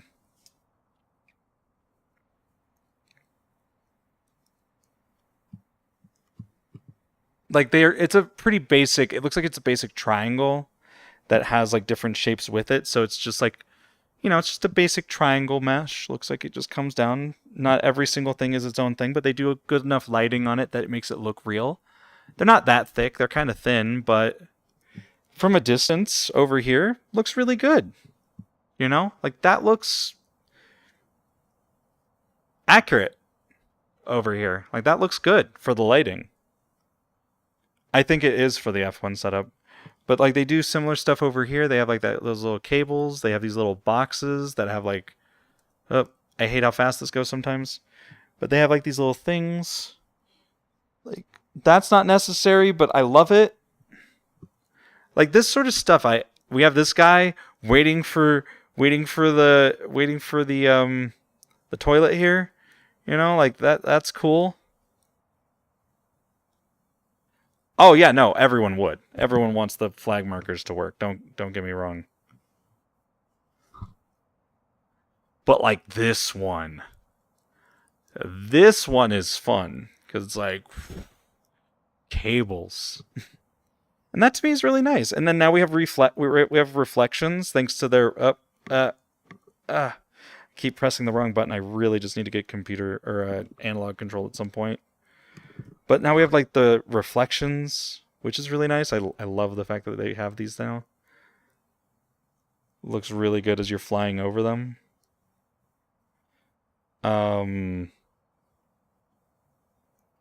Like, here's something stupid. All these little 3D tires in a barrel. Like, that's not necessary. I don't know. I love this stuff, okay? This sort of detail is really cool. In my opinion.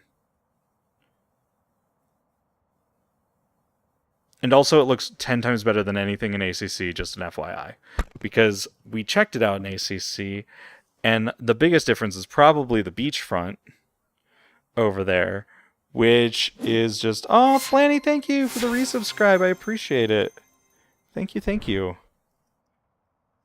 I think I'm going to go get some... I got like a little Jimmy John's gift card. I'm going to go take that and get Jimmy John's, I think, tonight. I can only get like a small thing, but it'll be good. But thank you, that always helps. But yeah, they have like this entire thing over here. Which I'm going to be honest, kind of looks like crap. A little bit. Not anything iRacing's fault, but like if you come over here and like ACC and stuff, this looks terrible. It's actually the worst thing I've ever seen in any game. What? What? What?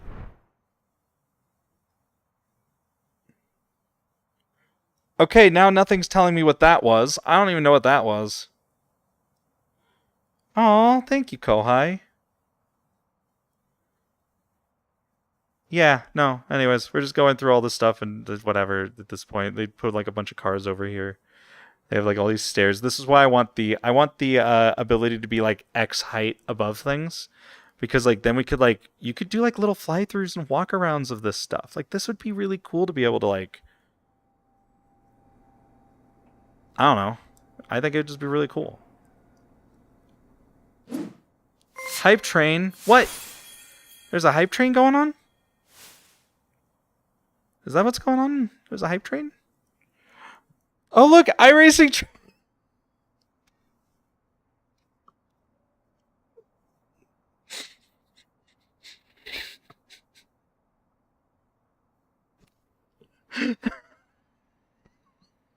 I want one. Oh my god. Oh my god.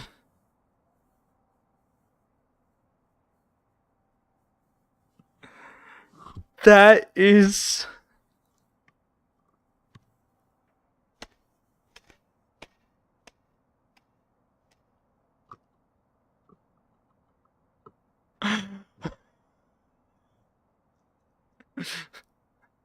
This is where I'd put all of my... This is where my skill is.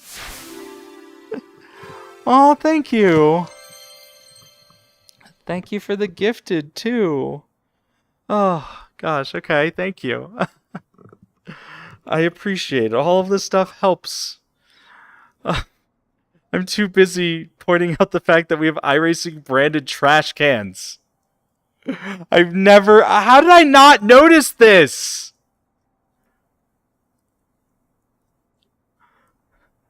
How did I not notice the iRacing branded trash cans?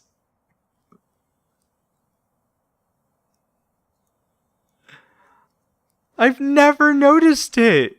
Yeah, I think it's because this has so many things on it, because there's like an entire building you can go into and stuff. They also, I don't know if it was this building or the other building, but they had, I swore it was this building. I guess maybe they got rid of it. I'm going to be very disappointed if they got rid of it. Or maybe it's more LOD issues, who knows. I swore it was one of these. I swore it was that one. Wasn't it this one? I thought this was it. I thought this had like a long building that you could go in and stuff. But maybe it was the other building that they had over here that I don't have open because I've disabled having stuff on for, like, events.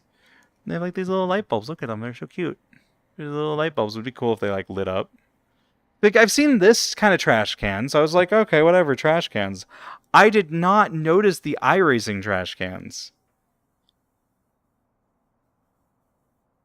Honestly, that should just be official on every track that we're at. That's so funny. That's also where my skill belongs, is in those trash cans. Or my skill level is. Sorry, not my skill belongs. It's where my skill level is.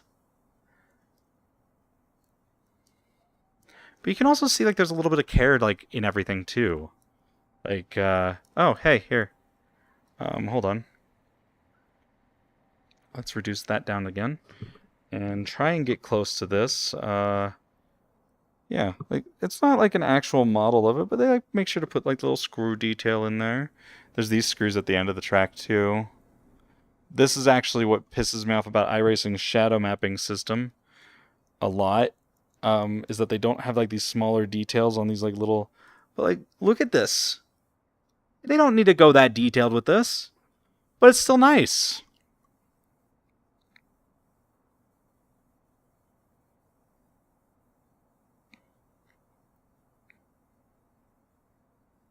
I'm trying to, using gloves is terrible, by the way.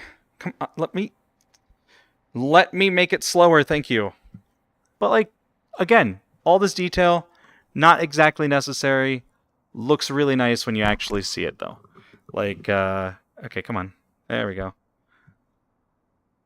Like, when you actually have it all, like, here and stuff. Like, this is an empty, like, this is, like, they didn't go into detail as much as they did with, like, VIR and stuff, but there was an attempt to, like, try and show, like, there's, like, a zip tie around this wire and stuff. They have this wire in here.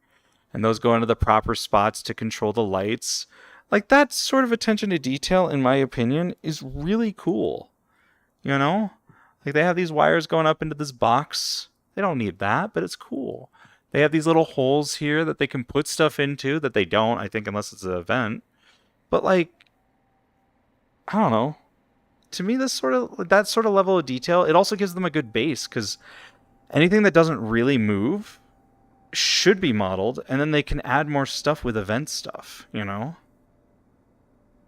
They can put signs up for different events, which I think would be really cool, like different series having different signage and stuff.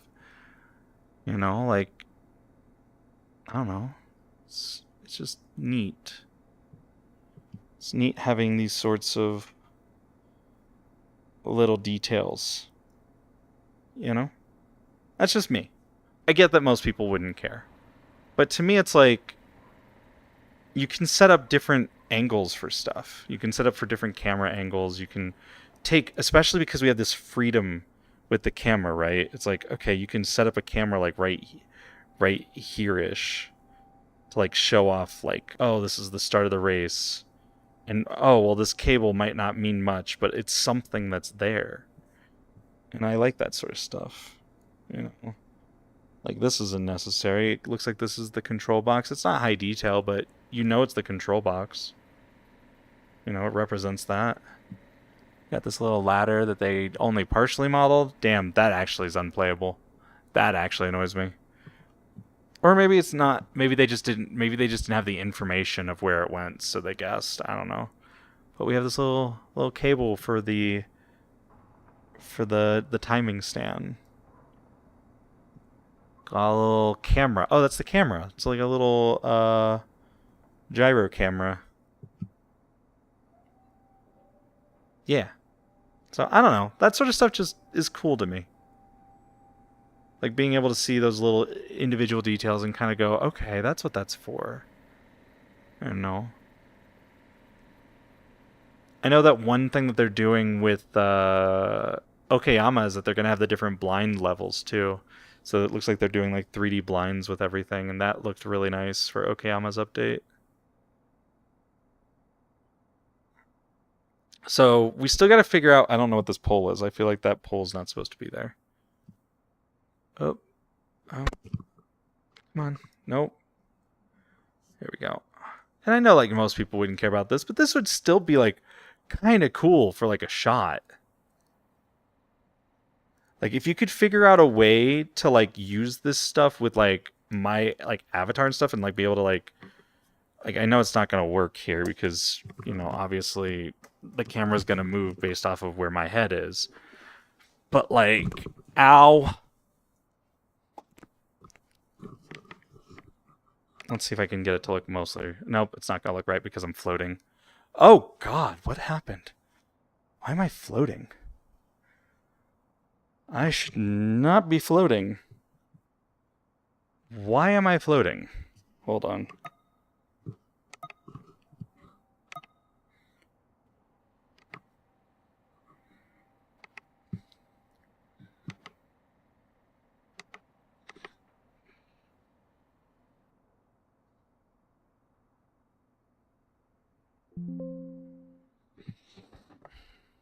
Okay, everything else is working. All right.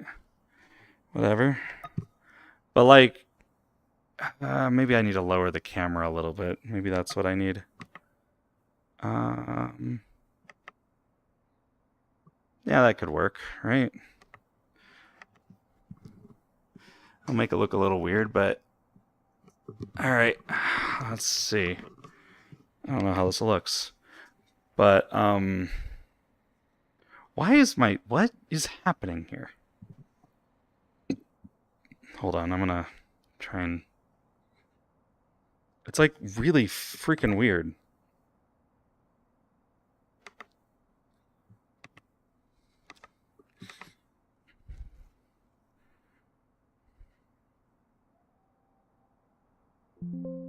All right.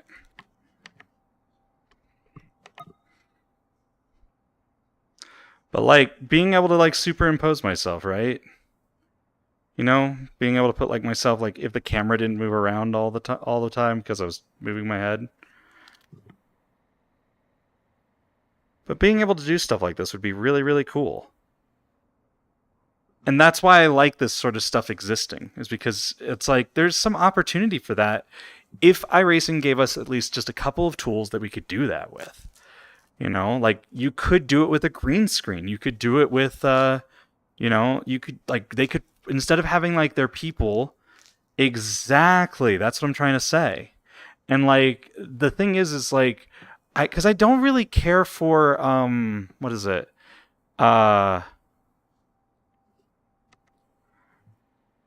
Hold on. Sorry, I missed a.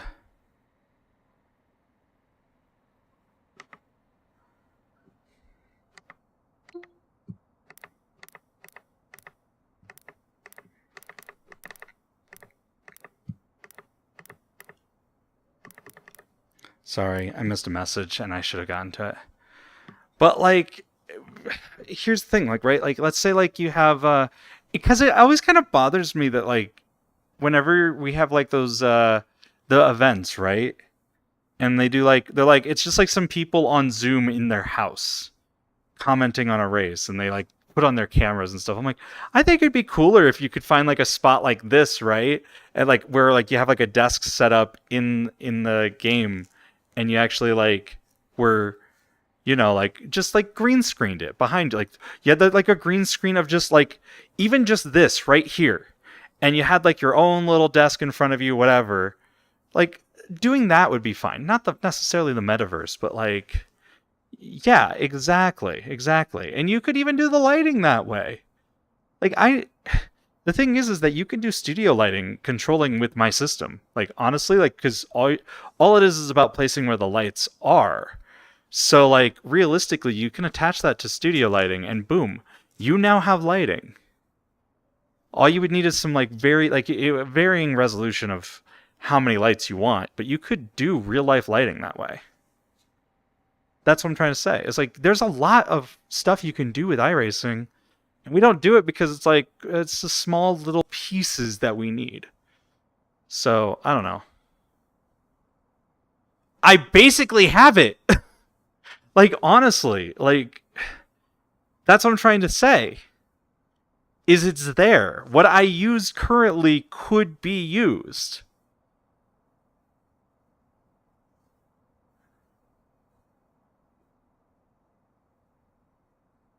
Like that's what I'm trying to say. It's already there. It's not that it shouldn't be too hard to implement, it's that I just need them to give me two pieces of information and fix two ways of methods. Because, like, this is the other thing they need to fix.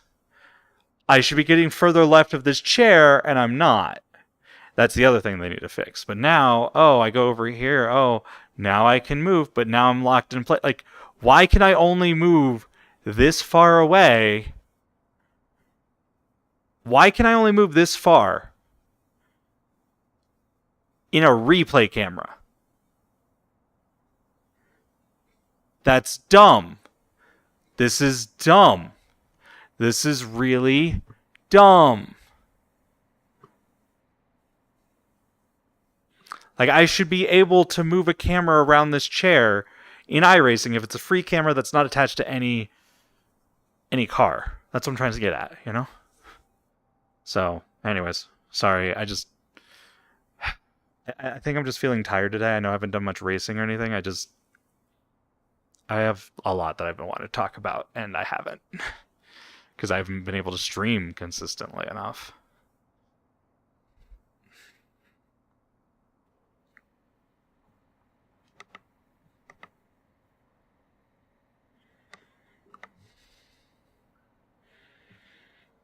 Yeah, that's the other thing is like I'm still kind of tired from the past week of racing, I think, or not racing, working. So I'm like the more I was doing the Merc, I'm like I need another day. I need one more day.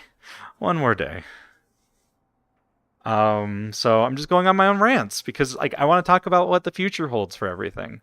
Um, so one other thing we're gonna do, is we're gonna go ahead and try one more track because I need to know because this can't be north because it was more like facing like this direction. So I need to know where iRacing's tracks face because otherwise if they don't face north then I'm screwed. So what's another new track? It was like started with a J, wasn't it? Jerez? Was that the new one? That was the new one, yeah? Yeah. That will work. Alright, need to get down here first, though, so I can sit correctly.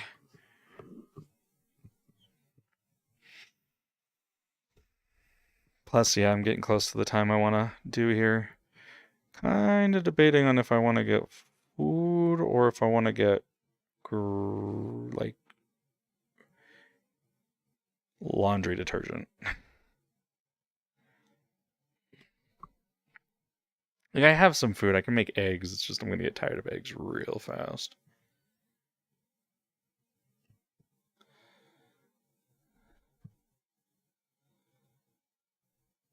I have, like... I have to check how much is in my bank. But, yeah. But luckily, at least I'm okay for the most part until... basically until next month, essentially. I'm pretty okay. And then I have to panic about rent again, but that's for then, not for now.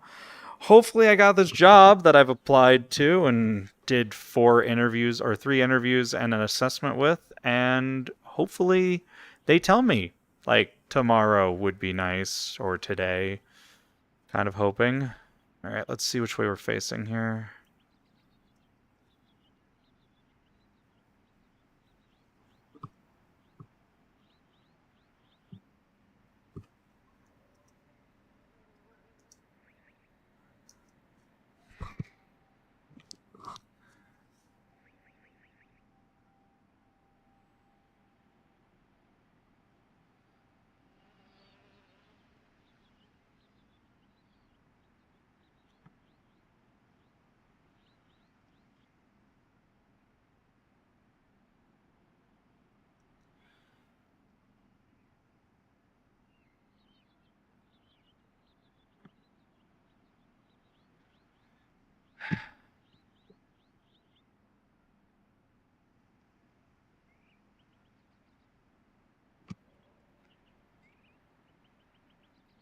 What is the pattern here? What is the pattern here?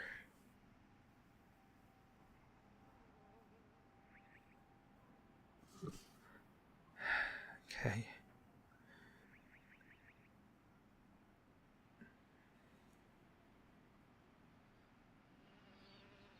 So Zanvor is facing north.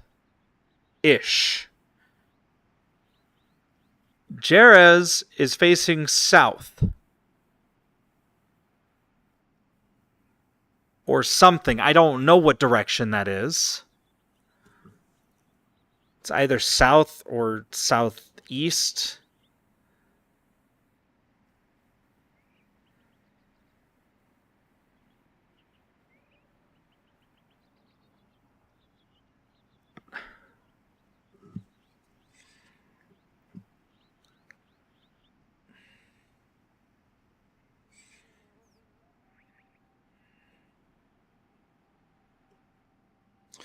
Willow is facing south.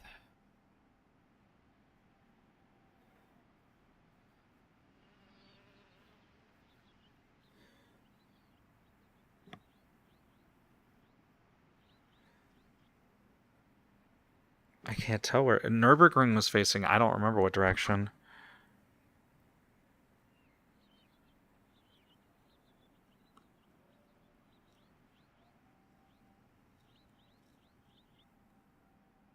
So currently we're facing south. Because it's 9 in the morning. That's the sun. Oh, wait, duh. Okay, fucking...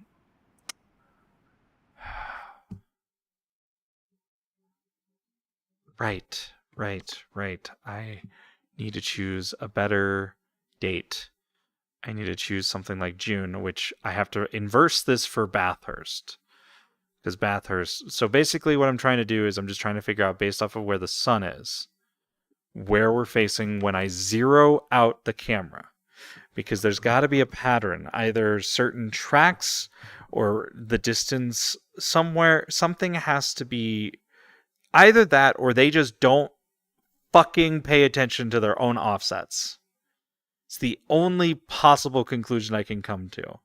But there's got to be some sort of offset that they provide, or some sort of detail.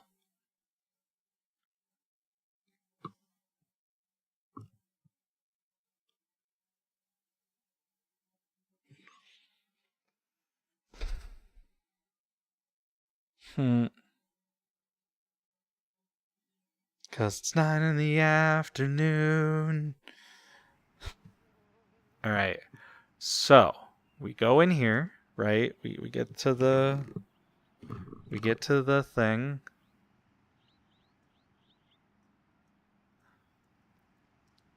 All right.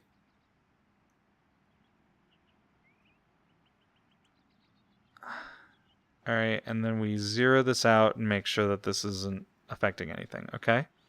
Right? And just for the fun of it, let's just position this correctly too. It's not going to change anything with the rotation, of course, but at least, right? And we look to the left. That is east. That is west. That is south.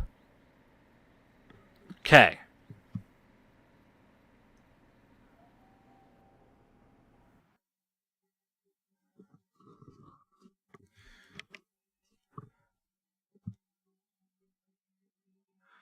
So if we go to Atlanta,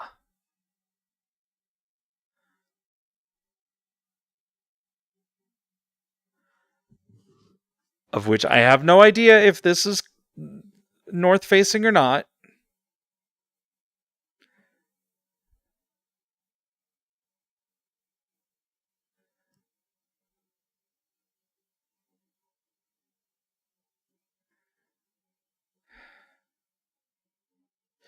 I'm assuming their maps are north facing.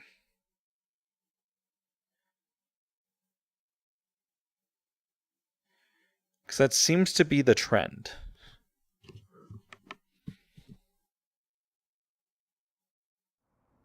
It's not. Okay, so north would be facing the trioval, essentially. Got it. Okay. All right. So we get here.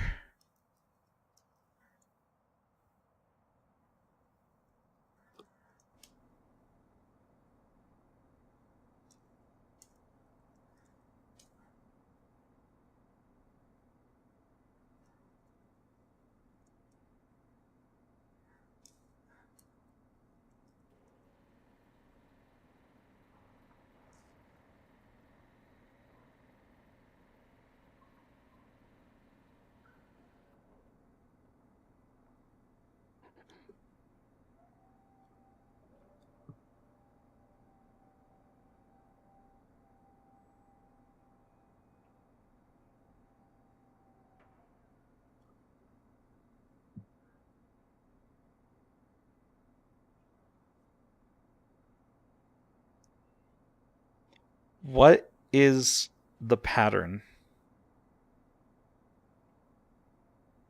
Is it just fucking random? Is it different for every track? Is it based off of an offset that they put into the SDK? Like, is there already an offset that they provide? What is the pattern? Is it based off of longitude? Latitude? Or is it just random?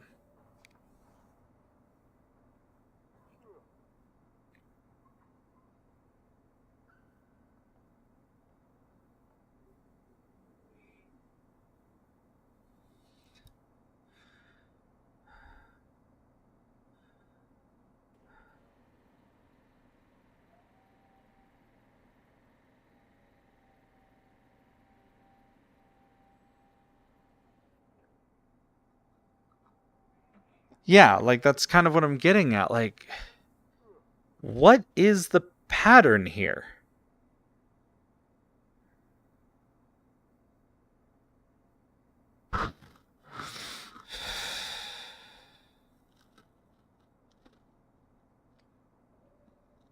Yeah, and Blanny, be safe with meetings. See, because what I had thought is, okay, if I can find the pattern when you zero out the orientations, I could at least put that into my own software and use the orientations, right? Like I could at least do something with that where I could find the pattern with that and like go, oh, if you're 30 degrees this way, then the track will be that way, and then the sun will do its thing. So you just have to move the orient to the camera that way, and that would be fine.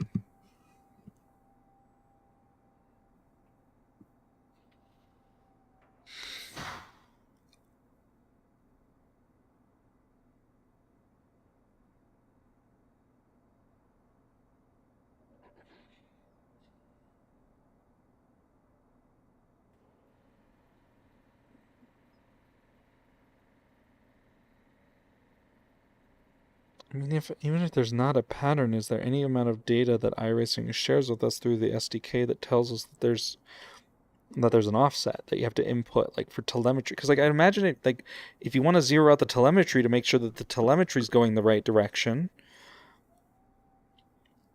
you'd want an offset.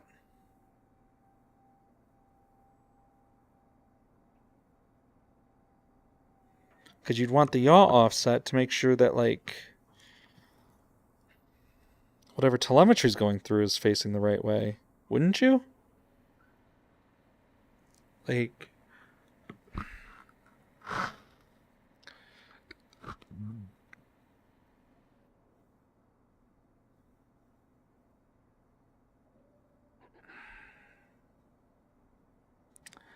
and that's the problem. I can't imagine that they'd have that information. There's got to be a pattern. There's got to be some information that's coming through. It can't just be purely random, and if it is, then iRacing is fucking stupid.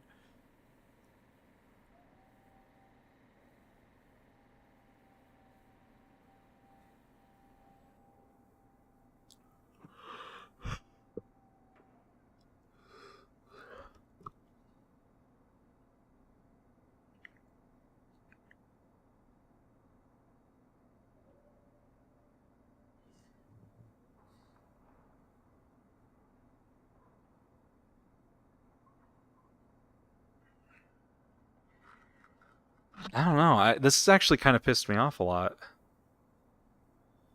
I'm actually kind of infuriated because I thought at least that one specific thing, like I don't like making UI elements, but at least I could make like maybe a secondary application that was without my rig or anything and only did the lighting, or at least I could find some way to put the lighting in, just do some math and get the rotation right. Like I could do it myself, whatever, for each camera angle.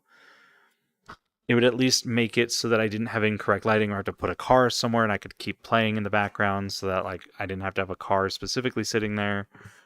And I just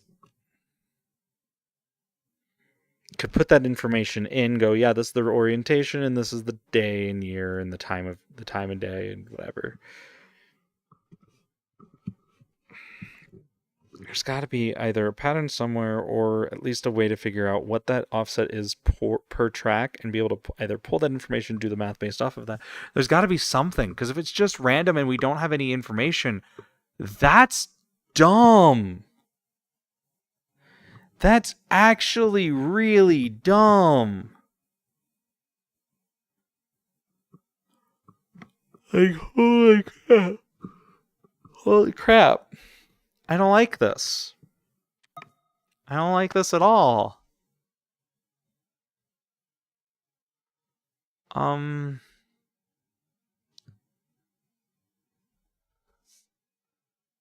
Oh, and now my hip's like way over here for some reason. I don't understand that, but okay. Sure.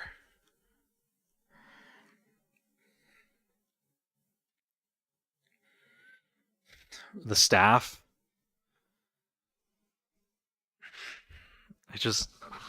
The thing that stops me, like, because there's like a lot of these little videos that I want to do, but because, I'm picky and I want to do stuff my specific way, you know, I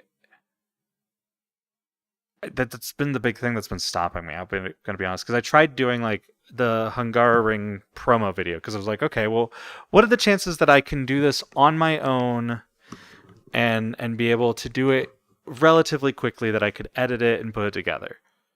That Hungaroring video that I did took me like 7 hours. Like it was like 5 hours of me trying to get the footage right. I literally killed my trackers before I could get it right. And even then, it was the wrong lighting and everything, and it was really bad. Like, it took way too long for what it was, and it's not viable. Like, the editing and me putting in sound took less time. And so, like, this isn't really, like, yes, I could do it if I had, like, a plan, but it's like, because of the fact that I want to try and make sure that it looks right, I have to make sure that I'm in the right positions for things. I have to, like, because it's like I'm not interacting with actual things. It's like this, is close because I can at least put this somewhere. But like objects within iRacing, I can't really interact with. So it's like I can only do really more static type of stuff. Anyways, so like being able to simplifying down like how the lighting looks and make sure that it's facing the right direction and it's moving correctly based off of, the information in the game, like longer term stuff, and being able to like even just stand in front of a race or something, like maybe like some trucks are going by or something, and being able to talk, hey, this is some information about the upcoming truck suit. Like that sort of stuff is what I want to do. And I can't really do that without making sure that there's some pattern, like, because like what I can do is I could set up like, hey, like if we switch the camera to this camera, right? Like I could put that in this software and go, hey, we switch it to this camera, we press that button, it rotates over to that, and then it puts all the information and gets the camera facing where it needs to face and gets the lighting moved where it needs to move. And like I could do stuff like that and at least have some sort of preset, like, okay, we can go between these. Oh, I need to reshoot that because I did that wrong. Feet and hip. The only thing I'm actually missing is chest and knees. And chest, I can actually use an old controller that I have. Knees, that's the only thing I need still. I do have hand trackers, so actually when I use the hand trackers, so like if I was actually doing like not a racing stream, but if I was doing like more of like an informational like recording type of thing, I can use finger tracking. So I do have that because I have the index controllers. So, yep, feet, hip, elbows, hands, and I use regular trackers on my hands when I'm racing because I can't use finger tracking when I'm racing. But if I had like actual tracking gloves, that would be nice. But the ones that are currently available in the market are kind of like either $3,000 or they're they like the make your own ones have like the force feedback they're trying to do with it, and like if the wheel spun in my hands or something, it would get caught on my finger. Like, it's just not a good idea for me to use those, unfortunately.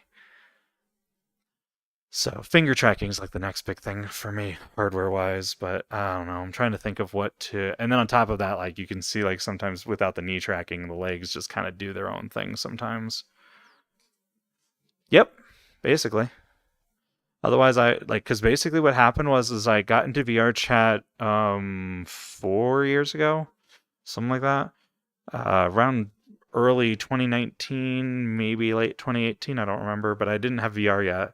Got VR, realized I wanted body tracking, got like a hip tracker, realized I wanted more, so I got two more. And then like I was like, you know what? I should do an iRacing VR stream. And then I did an iRacing VR stream, and I was like, I never want to do that ever again because it was just like my face and my smile, and it's like my eyes do a lot more of the heavy lifting of my emotion, unfortunately. So, like yeah, you could see a grin or you could see a frown, but like my eyes are kind of like where it does a little bit more because of like all like the half eyes or like the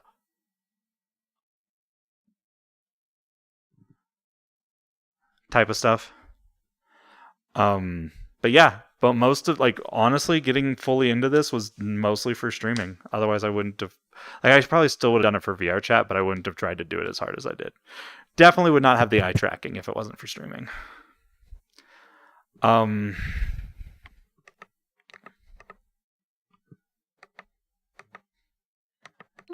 Hold on.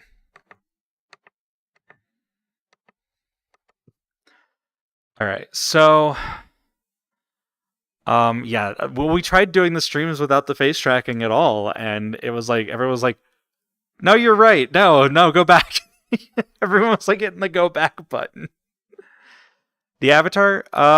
So fun fact, I got this avatar before I realized that another famous YouTuber used it. The jacket actually comes from my original Rindo model, which I was mostly using because I wanted Foxfire to have a decent model, and I didn't want to do a lot of work.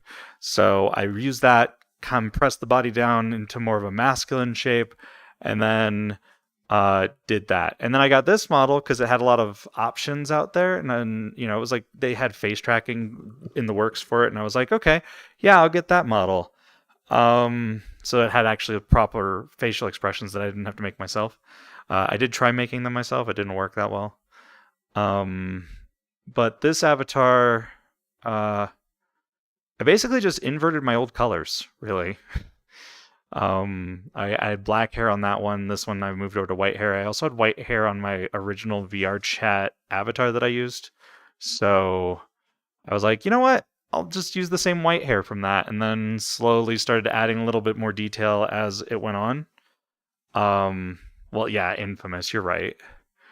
So I was like, I didn't have like these little lines in here, but I was like, well, it kind of helps like figure out like kind of adds a little bit of depth when I'm like facing like one way or the other. So I added these here just to kind of like give a little bit with that. I put like the little glowy bits on the earphone stuff up here. Just slowly started adding it out to kind of like when it gets dark in sim, there's like a little bit more defined movement. So it was really more for that. Just creating like an outline essentially.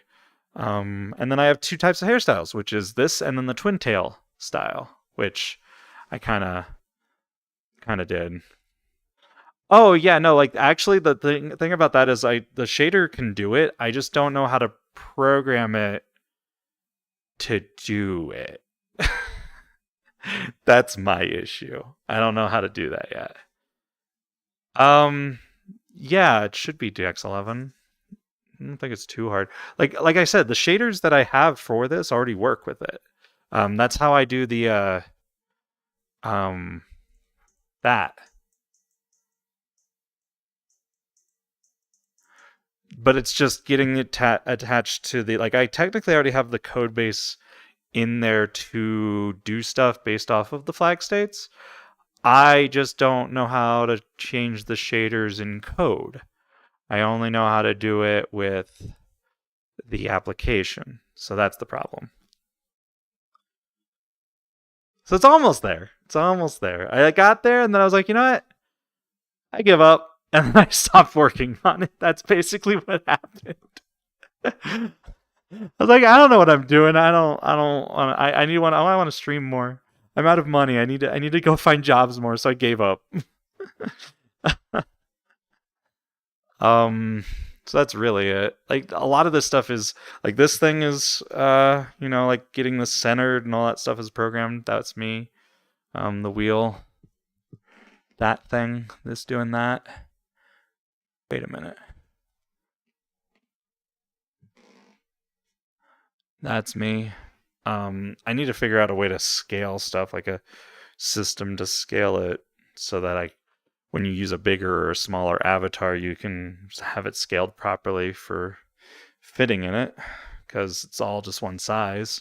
Unfortunately, I got smaller with this avatar, because I had a version of this with just the head of this one and then my old body.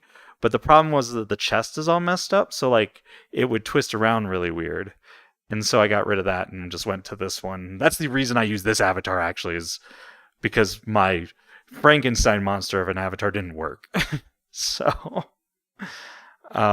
this is basically a work in progress avatar, essentially. This is like hey, this is kind of the style and the vibe I'm going for, but make it different. That's basically what I'm planning on doing once I get a proper job again down the road. Like, I'm going to hire an artist to do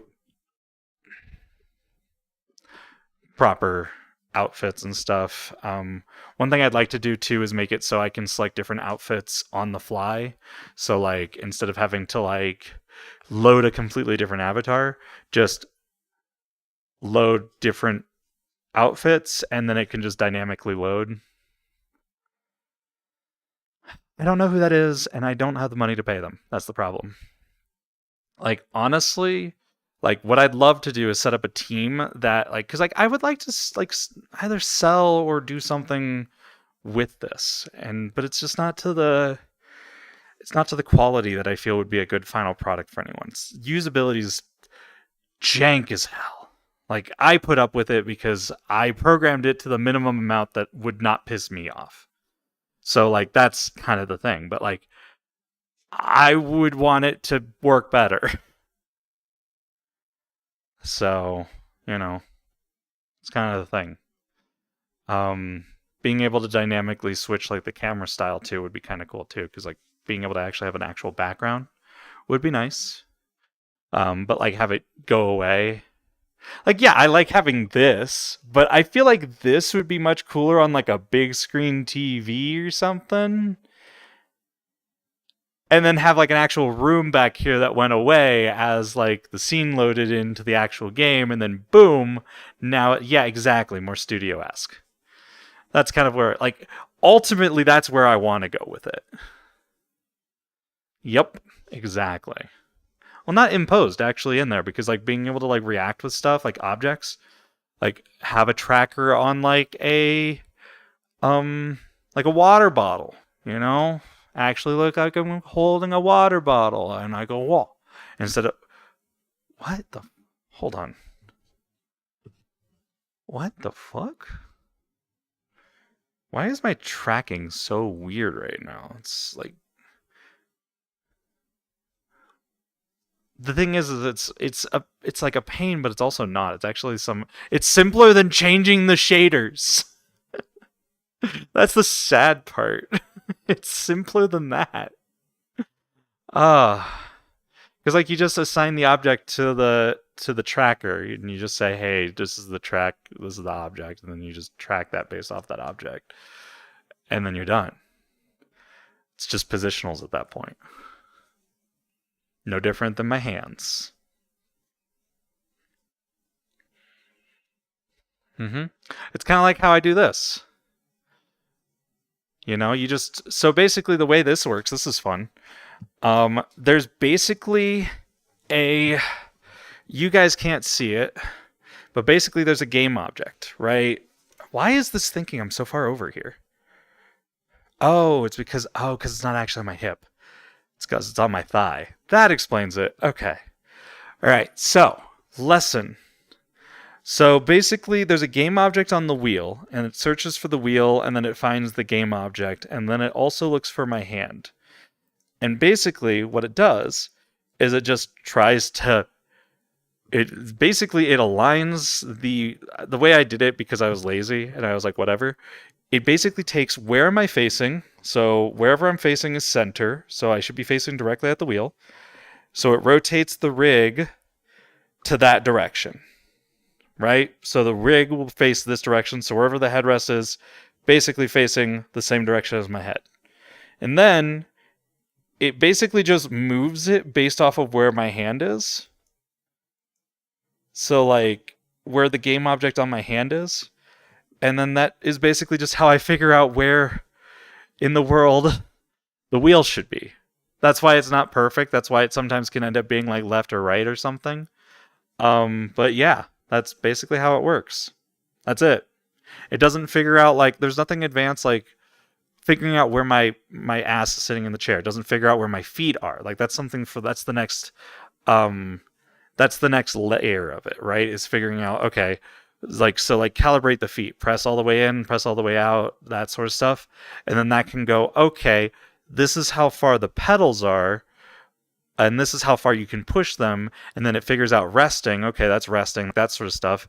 And that would be the next level of calibration. Okay, hold on to the shifter. Okay, pull the shifter all the way back. Put the shifter in the middle. Or if it's a handbrake, pull the handbrake all the way back. You know, that sort of stuff. Okay, go to first, go to second, go to third, go to fourth, go to fifth, go to sixth, go to seventh, go to eighth. Then it can figure out, okay, this is where the shifter needs to be put, so that when you're in first gear, that's where your hand will be on, and then you can calibrate that sort of stuff. So like that sort of stuff is like not easy, but it's like it is possible to do. It's a pain in the ass, but it's like something that you can do. The problem is as trackers drift, well, now you have to recalibrate everything again, which is the other issue I run into sometimes, where like my hand will be slightly in the wheel or slightly like this instead, because my trackers have all moved. It is tedious. But like once you get it, it's like a really nice system. You know?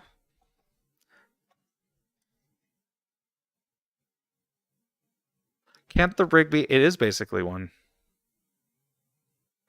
The problem is that I'm in room space. So the rig has to move where it is in my space. So basically when the application loads, it does not know where my rig is, because there's no tracker on it. Now, I could put a tracker on it, and that could probably fix that right up. But that could also induce tracking issues where, like, much like my hips suddenly going into space, now my rig is going into space. So it's actually easier for me to just make this a static thing that is in space, and then just calibrate it based off of where I'm sitting. So that way I can interact with it, or at least seem like I'm interacting with it. Similar to like placing like a player object in a game, and then having them interact with a door, right? You just do like the door thing, and then you have the door animate with them dropping their hand down. Well, the hand isn't moving the door handle. The door handle is moving, and the hand's moving with it. That's how you do animation in games usually. So that's basically what's happening. The wheel is moving, my hands are moving, so it sees that the wheel is moving, it moves the wheel, right? And because my hands are moving with the wheel anyways, it looks like I'm moving the wheel. It's just different layered, yep, that's all it is. Different layered animations. It's clever, I think.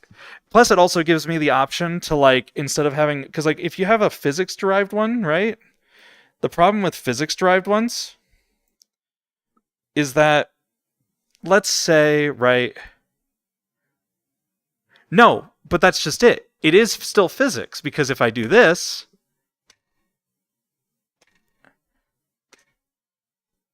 That's physics. But because the wheel knows where it's at and my hands know where they're at, it's whatever. It's also nice because like if I'm driving, right? Like if I let go of the wheel will then move on its own. It doesn't require me to interact with it because the wheel knows where it is. Right? So like it'll just do its own thing. You know where the wheel is. You can see where the wheel's physics are. You can see it slip through my hand. Why would I want physics based when I can just give you the actual object? That's why I did it that way. Why are we hiding our looks? That's not why I'm doing this. I don't really care. You can find me on LinkedIn. I don't really care. I just do this because, again, you can't see my eyes in VR. Plus, I can do a lot of cool stuff with this. That's all. I mean, I kind of do hide my looks a little bit now, but that's only recent. And that's just because of AI. Because, let's be real. Fuck that. Well, even still, I don't... It's not a big deal to me, like I said. It's more fun to do. It's kind of just now the thing, you know? Like, this is kind of just...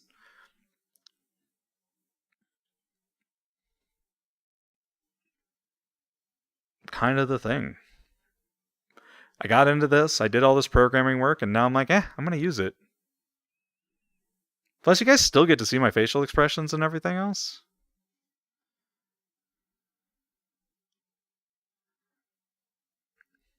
Yeah, it did. Like, everyone there is also, like, constantly like, oh, yeah, like, they're just all about their job. It's like, you guys are, like, weird, and you guys should get lives. You know? I don't know. Yeah, exactly.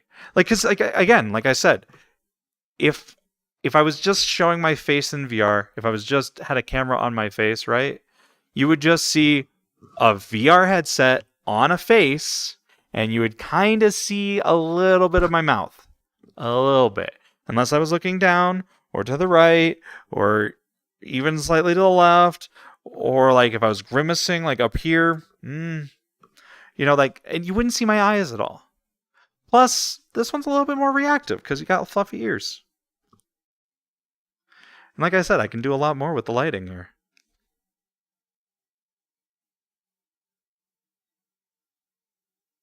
I mean, this is like the third time you've asked, though. Like, you've asked this in past streams before. That's the reason why I'm explaining it. Because apparently, the last 2 times I explained it wasn't enough. Okay? I do keep track of that stuff. It's not like I forget. I do have forgetfulness, but I do remember those moments.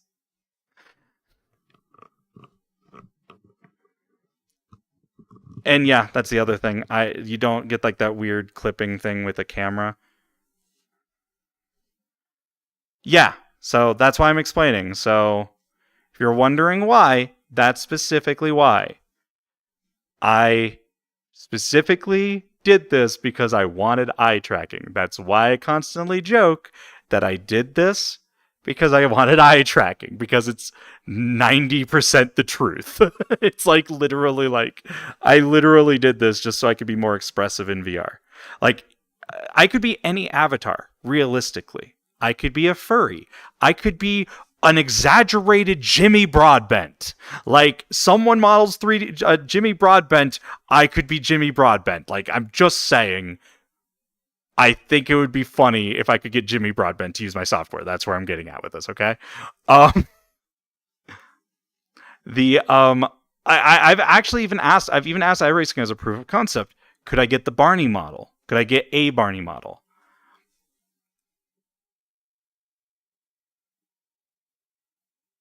That's what I'm saying. Like, I could be, like, literally, like, there's a few models that I could use. The problem really comes down to fit. So, okay, so that's the other thing. That's the other reason why I use this model. Okay, let's talk about that. All right, so I do actually have one other model. I can see if I have a VRM of it so I can load it up, because I don't think anyone's going to really be too happy with it. I don't like it, but whatever. Let's see. Can I get into my documents, please? Thank you. Can I scroll down, please? Thank you. That's OnlyFans, not Workspace. Gotta stabilize stuff. 3D models, or is it under resources? Where is it? Is it under... Nope, that's bespoke. It's probably under resources, isn't it? It's under archive. Yeah, figured. Nope, that's clothing. Was it under 21 or 22?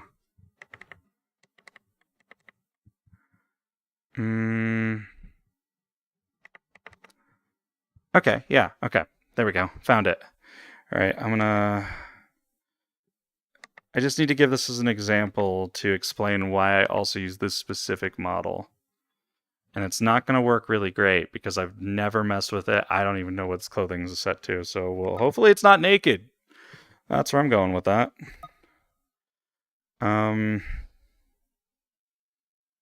Where's the load VRM? There we go. Open VRM. And then we got to go back to this freaking...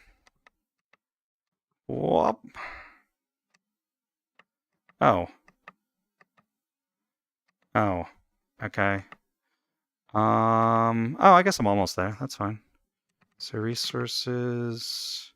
And if you're wondering why I'm holding my arm above my head, it's to try and keep my hands stable while I'm double clicking on stuff. Come on, come on, come on. Yeah, I'm gonna get a mouse. I'm getting a mouse. I hate this.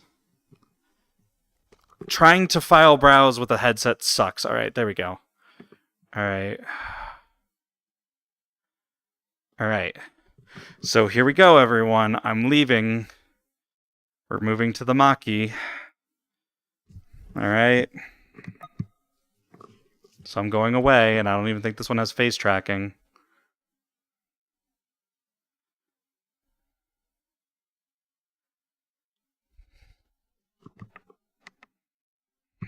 So here we go. All right. Cool. All right, let's do an eye pose.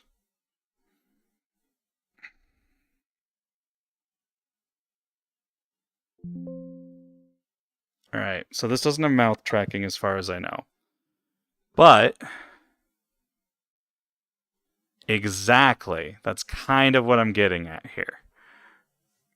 So now, here's the other issue. See? It's lanky.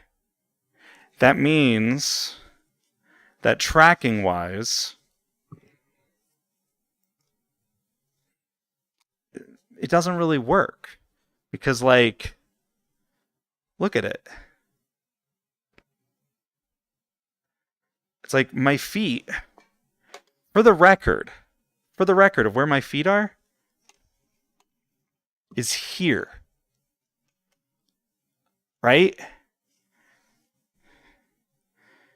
Like, my knee is here. Like, it's halfway up my thigh. It's so far off because it's lanky. So that's what I mean by fit. When I say that the biggest issue is fit, it's making sure that your body and you're like, look at this. This is ridiculous. Look at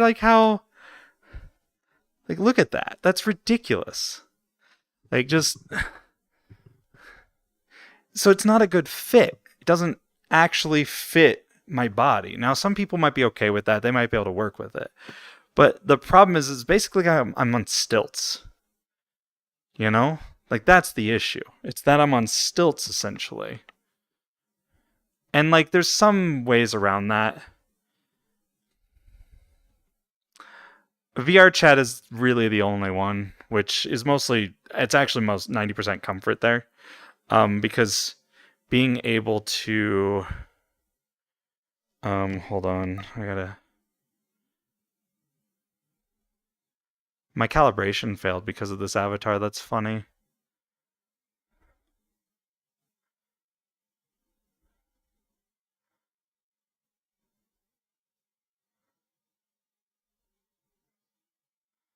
This should be the right one. I think this is the right one. Oh no, this is the perfect sync one. Oh no, this isn't the Seranopol one. I don't think this one will work. Hold on. Actually, you know what I'm going to do? I'm just going to open up my settings. I'm going to reopen up my settings here, and then that should be fine. That should fix it.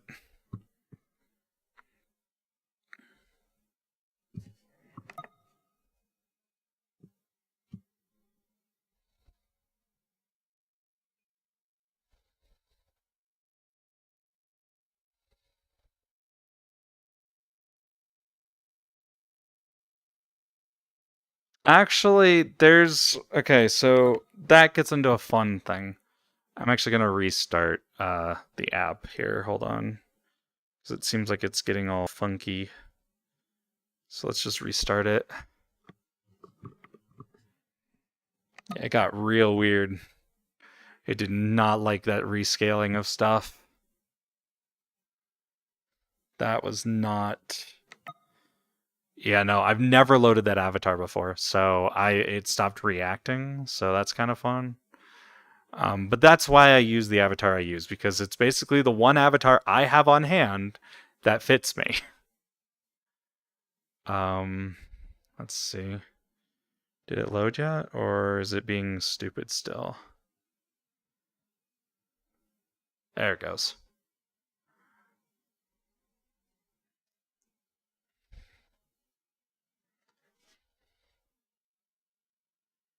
All right.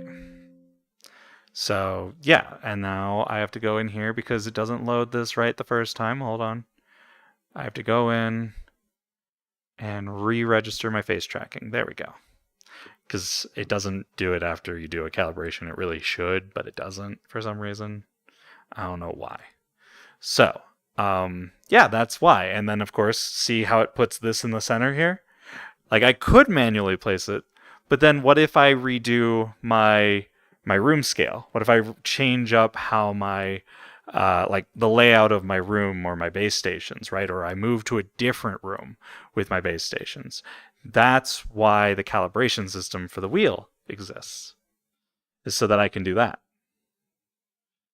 It's entirely because, or like even just, going through and doing the room setup again, it can change the angle. It can change the size. It can do a lot of different things that can mess with it. And so I used to actually place it manually. And then I was like, I need a better system for that. So that's where the calibration system came about.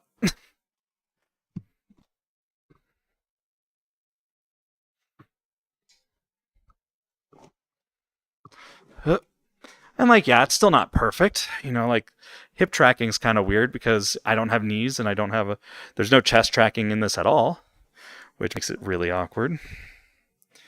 I'm just doing this so I can lean on it. There we go. That should be about right. And of course, I don't have any sort of system to like get the fingers in the right position. And since I don't have proper finger tracking, like there's no way to like tell like, oh, I'm holding my wrists farther back and stuff like that, kind of makes the wheel stuff kind of weird. There we go. Nope, too far. See, this is the jank part I'm talking about. It's like you have to kind of like hold it higher than it is. It's so weird. And sometimes you have to like get the head just right. So I usually do this for like a few minutes before I start stream. Make sure that it's like good enough. I feel like that's kind of weird. And it's just going to be weird. I'm just going to give up here in a second. I think. Yeah, I'm giving up. I give up. I'm not doing this right now because I'm not probably racing anymore. And like I said, I can do finger tracking if I actually get my controllers out, but that's for another day. That's for me to actually do a rant.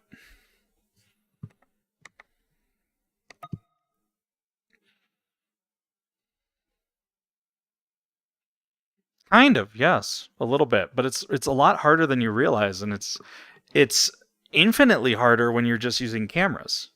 Because with cameras you can get occlusion.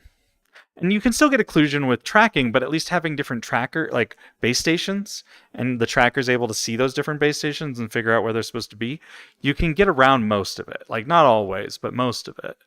So it's like, you can that's why I did it this way too, because the wheel is easy to occlude with a camera.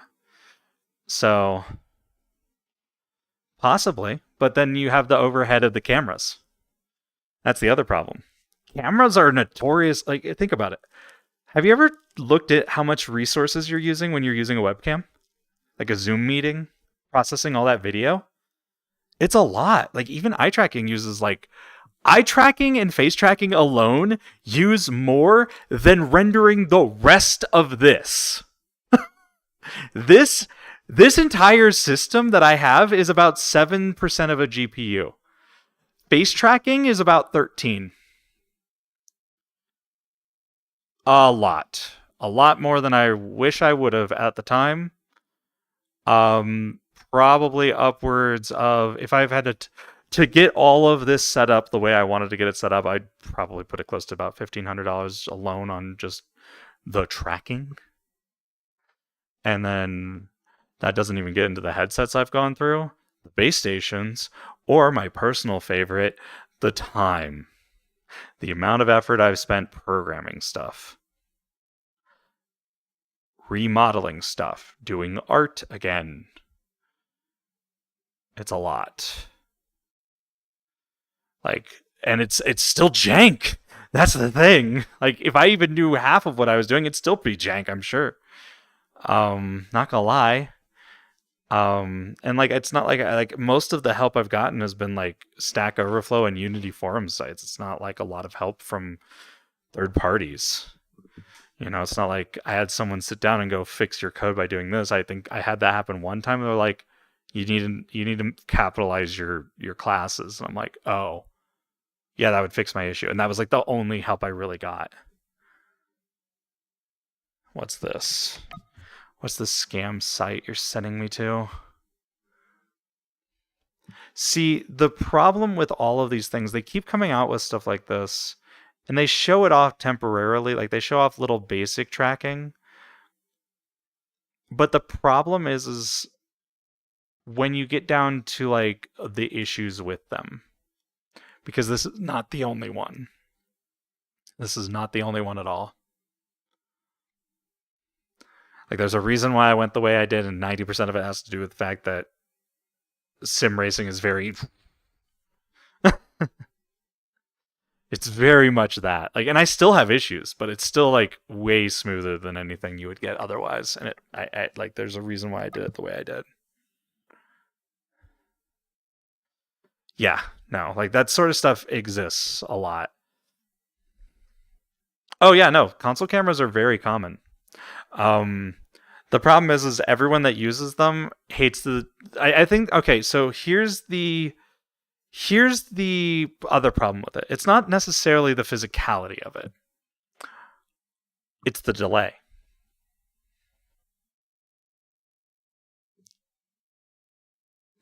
There's generally a much more inherent delay with camera-based solutions. Like if you've ever used like iPhone tracking is fine. iPhone face tracking, great. Hand tracking, doing finger tracking, terrible. It is the slowest. There's usually about a second to a second and a half delay. Hi Viking. Hope you're having a good day. I'm sorry if I thought I said hi to you, but I don't know if I did. But hi Viking. Um the United States. I'm sorry Viking. I hope you're Doing okay. But yeah. So here's the thing.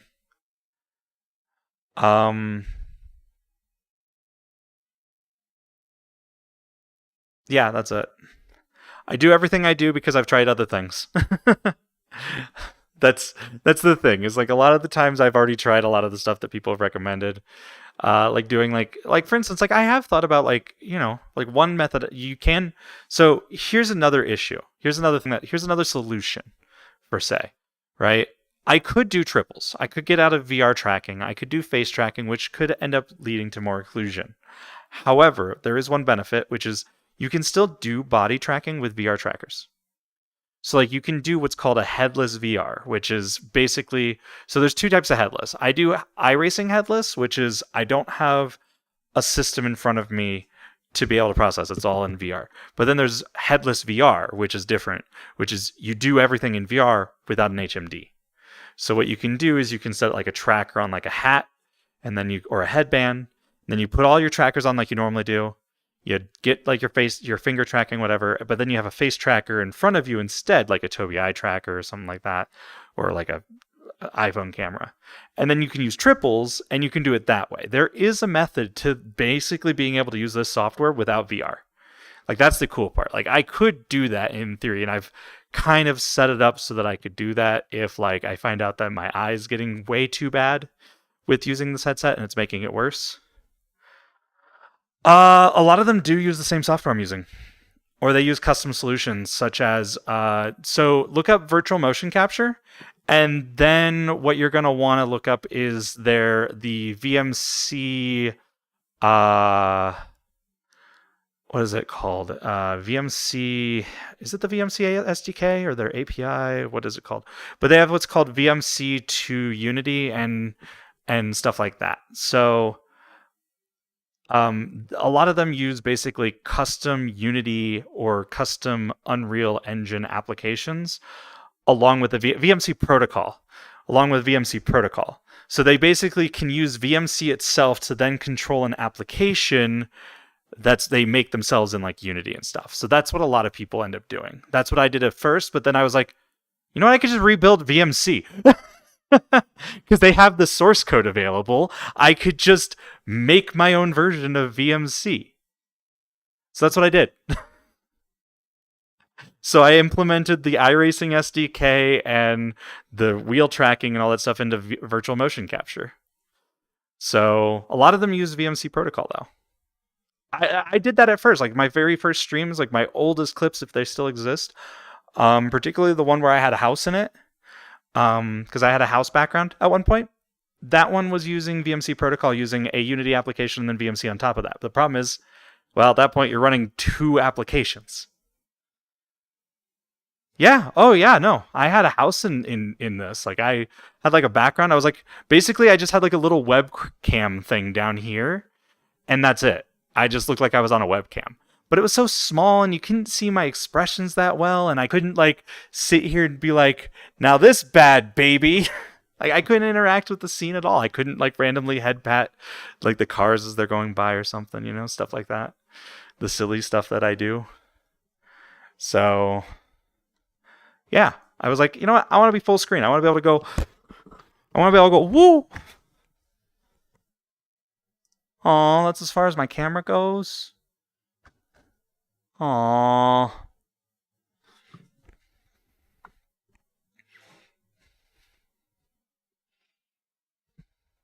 But you also get the weird, like that's the other weird part about this is because of how the tracking works. It's still a little off. But yeah. No, that's like the thing is like the ability to move around, to be able to like walk around and talk, being able to like sit and sleep and take a nap or lay on the floor, that sort of stuff. Like I wanted you guys to be able to experience that with me, So like, yeah, I could have just done something simple. I could have. I didn't wanna. That's my problem. I wanted more. Plus on top of that, like think about it, right? You could be like the fact that I could sit up here and like do an explanation of like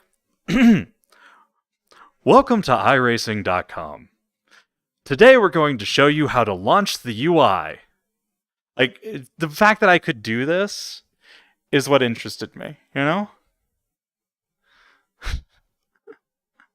That's what I wanted to do with it. That's why I'm upset that iRacing doesn't let me do the camera stuff, because that was the ultimate goal, was to be able to do mixed reality. Be able to mix my VR avatar with the iRacing universe. That's my goal.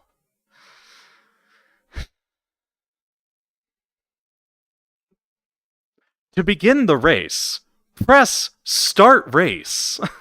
I know that doesn't say start race, but I just want to say something weird. I did ask them to put me on the moon when we get a moon. I have asked for that. Whether or not they do it is up to them. But my big thing is that I need to figure out that's why I want to figure out this all comes back to, that's why I want to figure out how to do the camera. Because if I can make it so I can easily switch cameras with a remote, right? Like a remote activated thing, being able to switch cameras so that my lighting automatically changes based off of the cameras that I've already pre-selected, being able to dynamically adjust those things. I might not get everything I wanted out of it, but it would at least be something that would make it easier, especially for my final plan, which I very much stayed away from the word solution, because fuck Nazis. They can go burn. But my other big thing is, I was kind of in the plan of trying to do a fun little choose your own adventure live Twitch streamed I was gonna do a light novel type of, not a light novel, a visual novel type thing. I had an entire visual novel camera system thing set up. The context is that my ultimate goal, my final plan, is essentially,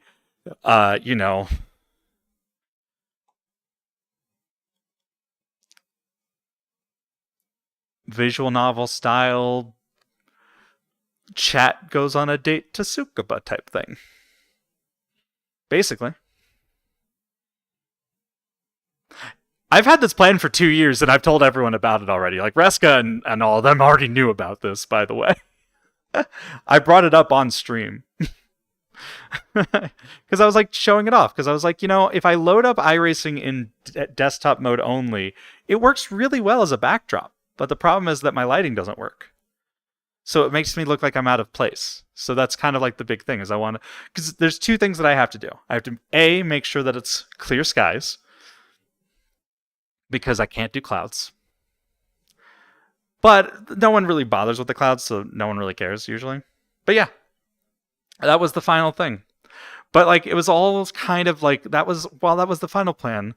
The ultimate goal was to do a proof of concept to show, hey, you can do studio lighting and you can do mixed reality, because we had a scene where we had a situation where a bunch of people with RaceSpot some VTubers with RaceSpot did a collab, a crossover type of thing where some VTubers announced a race, and I was you know what, that'd be a really cool idea. The problem is twofold. One, 2D and 3D avatar mixed doing the announcing, which fine in a normal VTuber setting. Really weird for people who are not used to VTubers, any sort of typical iRacing person. But if you had say, I don't know, two people styled like me, standing up here talking about stuff, you switch to a camera, it gets to a zoom camera of my face or something, and it's yeah, Steve, we reached out to the number 11 team to ask them about their future plans for the rest of this race, and unfortunately they're done for the day. They got a meatball flag and they're just done. They're really down about it, but they'll be back next week, okay? Back to you. Doing something like that would be kind of cool, wouldn't it? I was thinking about how that sort of exactly. That's what I'm trying to say. And being able to make it kind of on the same artistic level, right? Like getting people either like if you do it like, because like here's the thing, I'm gonna be honest, people are gonna notice if you have two different art styles. So you get someone from iRacing, or you both collaborate with the same artist to like do that, and that would make it so much easier, in my opinion, to sell that sort of stuff to iRacers. On top of the fact that I want to do educational stuff. So like that's what I'm getting at. You want that artistic synchronization or synergy, you know? Like you got to make it look like it's a proper production. And and then on top of that, being a 3D model in front of a 3D game makes so much more sense than just being a dude in front of a green screen. You know what I mean? Like that's why I kind of wanted to get Barney. I was like, nothing would look better than being an actual iRacing character. I'm just saying. So like, but like even my avatar, I think could work with it if I get the lighting and the shading right. You know, like that's what I'm getting at. Like, so long as everything kind of works okay and melds okay, it works really well. And so like that's kind of been my final goal, is that being able to do mixed reality within iRacing. Yeah, it won't be perfect. Yeah, it'll still have its jank moments. I want to have the software that allows for someone to do that, and I want to be their mascot. I don't want to be a commentator. I want to be the mascot, though. That would be cool. So, funny fact, the reason why I don't use the Twin Tails anymore is because until I get to a point where the software is good enough, I don't want to use the Twin Tails. The Twin Tails is when I start actually trying to be the mascot, because the Twin Tails style is so that's the final, I forgot about that. That's the final inspiration of this avatar. I have an iRacing version of this avatar. I have a color scheme for iRacing where one set of the Twin Tails is red, one set of the Twin Tails is blue, and then of course you have the white.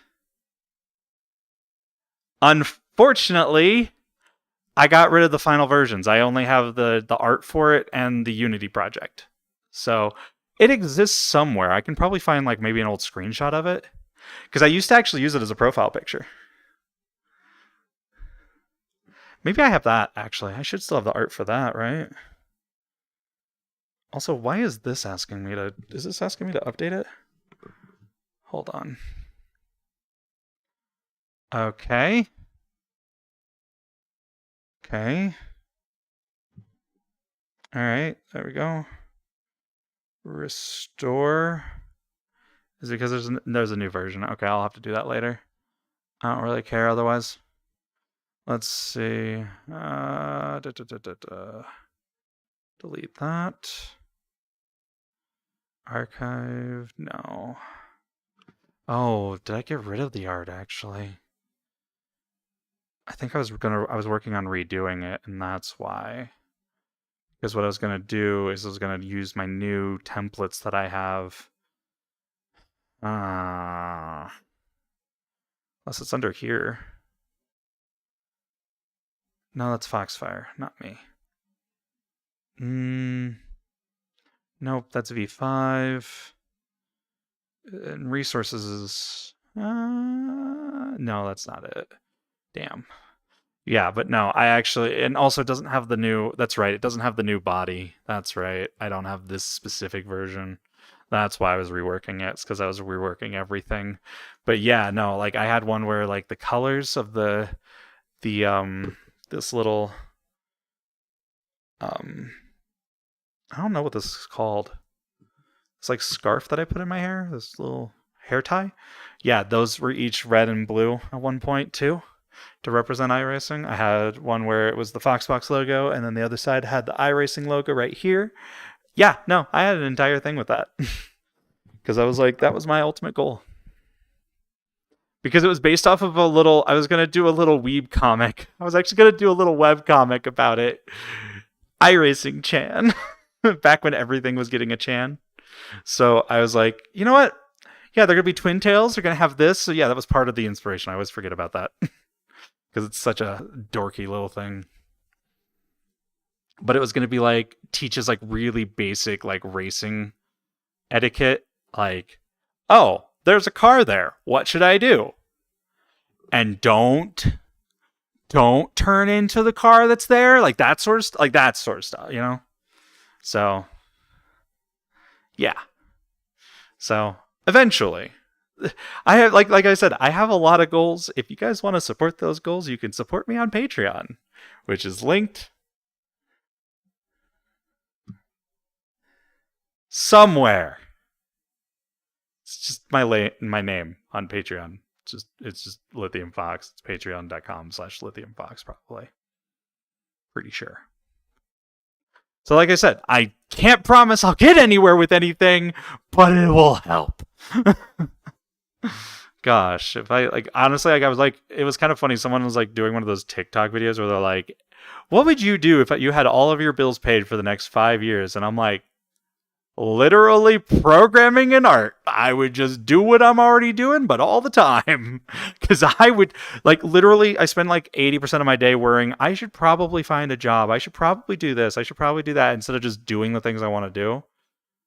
And if I didn't have a worry in the world, I would literally just do these things. Like, that's the thing for me. I hate it. I hate the idea, the acknowledgement of that. There's so much I want to do. And I want to release it to everyone, and I want everyone to be able to use it. But unfortunately, when I'm stressed out, I'm really bad at doing stuff. Like, that's the problem. It's like, oh, no, I shouldn't be doing that. I don't know who that is. Who is that? Oh, I'm not a big fan. That's the other problem. I'm also not really a big fan of, like, asking people. So... But, yeah, no, that's kind of like the goals. Because, like, I can't close source this. It's based off of someone else's open source work. I can't do that. It's based off of multiple people's open source work. So I can't close source this. But, I mean, like, if you ever find stuff like that and you want to give a recommendation or a shout out, that'd be cool. Because, yeah, I need to figure out how GitHub works, too. I really should just do that this week. Yeah, because like that's the thing is I kind of want to, what I want to do is I want to get what I have up on GitHub and then get like a team together to work on like stuff, because like obviously there's some things I just can't do. Like I can do a little bit of programming, but I'm not great. Though I guess I'm better than I thought, because I went through some of my code. I looked at some videos on how to program certain things. They're like, yeah, stop using nested ifs, do this instead, and it'll make your code run faster anyways, because then it'll only run this else if it'll exit out if that else is already passed, and then it'll do the rest of the code if it needs to. And I'm like, that makes sense. And then I go and look at my own code. I'm like, why is this only like 7 lines? Most of that class is declaring variables. There is more variables than there are lines to run the code. What did I do here?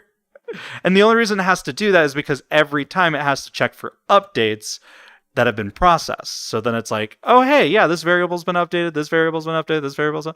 Okay, put those new variables into the new math equation, and then it's done. And I'm like, oh, I did do that pretty optimally, didn't I? I hate how, like, I can actually be good at programming, and I don't think that I'm good. Same with my art. Same with everything else. It's like, oh, I'm not that good at it. It's like, no, it's actually not bad. My problem is that really basic stuff eludes me. Like how to do Unity UIs. I don't know how to do Unity UIs. I don't understand them. That's why I don't have... Okay, let's put this in perspective. I have the ability to track the iRacing sun across my avatar. I do not have the ability to change the rotation of this outside of 1080 degrees without changing it in the code. It's just a variable that says 1080. I do not know how to do a UI to do that. That's my issue. I could take the date and the longitude and latitude of stuff and put that into another module and get that to process, and then come back out, put that into a thing, slap that real hard, reset everything, all that stuff. But I cannot change the rotation of this wheel without rebuilding the code.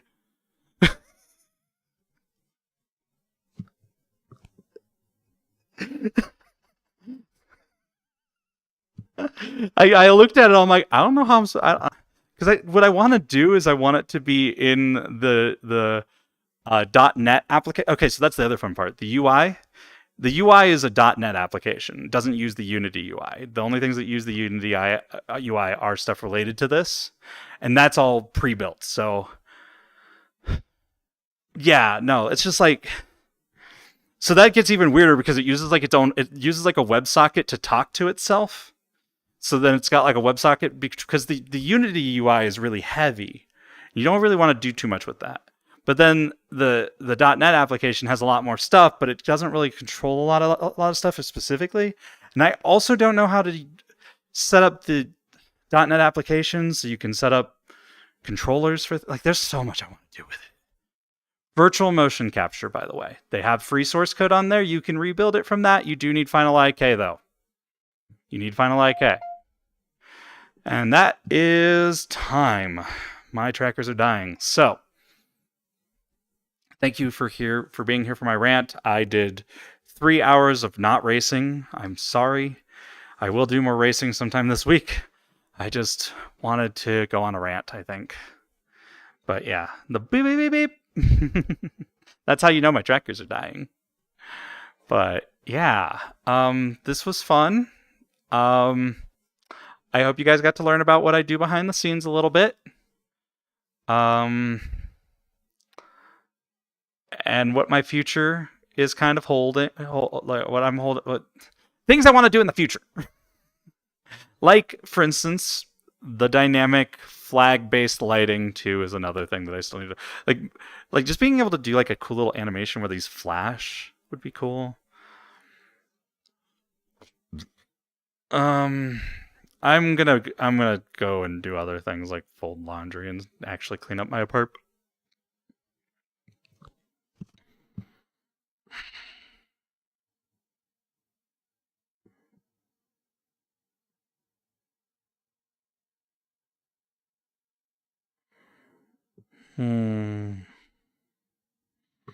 Okay. So, yeah, I'll figure out food. I don't know what I'm gonna do for it. I need to still check and see how much I have. I think I have like $8, maybe $6. I don't know. Last I checked. I do get a Twitch payout, I think, on the 15th, which will be helpful, and then I do also get paid around the same time, so at least I'll have some money. But I have to like get my car sorted out and stuff, so it's like I'm hoping that I can figure out if I have this new job or not soon. Because I passed all their tests. Don't worry about it. Blaney's at a fucking thing. Meeting. Those things. Anyways. Appreciate you all. You're all been great. Thank you so much. Like I said, I'll probably do some more racing. Maybe tomorrow morning. I don't know. We'll see. Some actual racing, not just practicing and then standing around for 30 or 3 hours talking about random stuff. But again, what I plan on doing is I want to work on the software so I can actually get like informational, educational stuff for iRacing. I'd like to do some sit downs on like news. I'd like to actually get like into the news stuff. Like I know that like DJ and a few other people have been doing that stuff, and it's like I've been wanting to do that stuff, but because I want to do it in the way I want to do it, means it's a little difficult. You know, I could always just set up a world in VR chat for the news stuff though. So I don't know. We'll see. Plus it's going to be as a collaboration between Foxbox and Mirai. What? Hold up, what?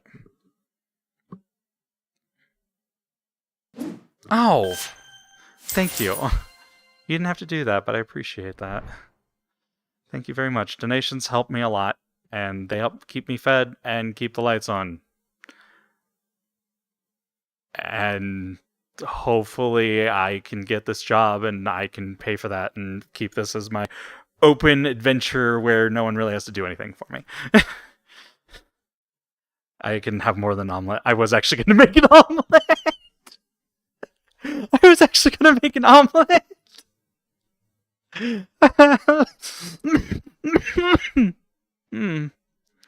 All right. Well, thank you all for being here again. Like I said, future plans, withstanding, basically, I am going to try and do some more videos and stuff like that. I've been working on that, trying to figure out what the best way to go about it is. At this point, if no one minds it, what I think I'll do is I'll work on like a VR chat world, because I want to get more into VR chat development anyways. Wow, this is just all sorts of not in the right spot anymore. There we go. So yeah, the big thing is, yeah, so I'll probably set up like a stage for that so I can do some video recording at least. But my end goal is I want to get the lighting system figured out so I can actually do iRacing stuff. So if anyone can figure out if there's anything in the SDK for iRacing, or like if there's any kind of like trend, like based off of like location, maybe it's something where it's like it's located based off of like maybe they set like 000 longitude and latitude as like some sort of like circle, and they go out from there, and it's based off of that. Maybe I don't know. Like maybe they do an offset based off of that. I can't tell what their lighting system is doing. I really can't. Not right now, at least. So if anyone can figure that out, I'd be grateful. Because I'd like to get those types of videos more done, and I'd like to do some deep dives of like some of the tracks and stuff too. So that we can talk about all the cool stuff when they come out in the future. So that's the big stuff. Yeah, that's it. So thank you all for being here. I'll see you guys tomorrow. Because if not, we're doing Foxbox Tuesday with Fox, which will probably be Dead by Daylight, but we'll see. All right. And thank you for the follow. Yeah, if you ever have any weird questions or stuff, don't be afraid to ask, like particularly about iRacing, not about me personally. Especially this day and age. Okay? All right. Boy. Long ending.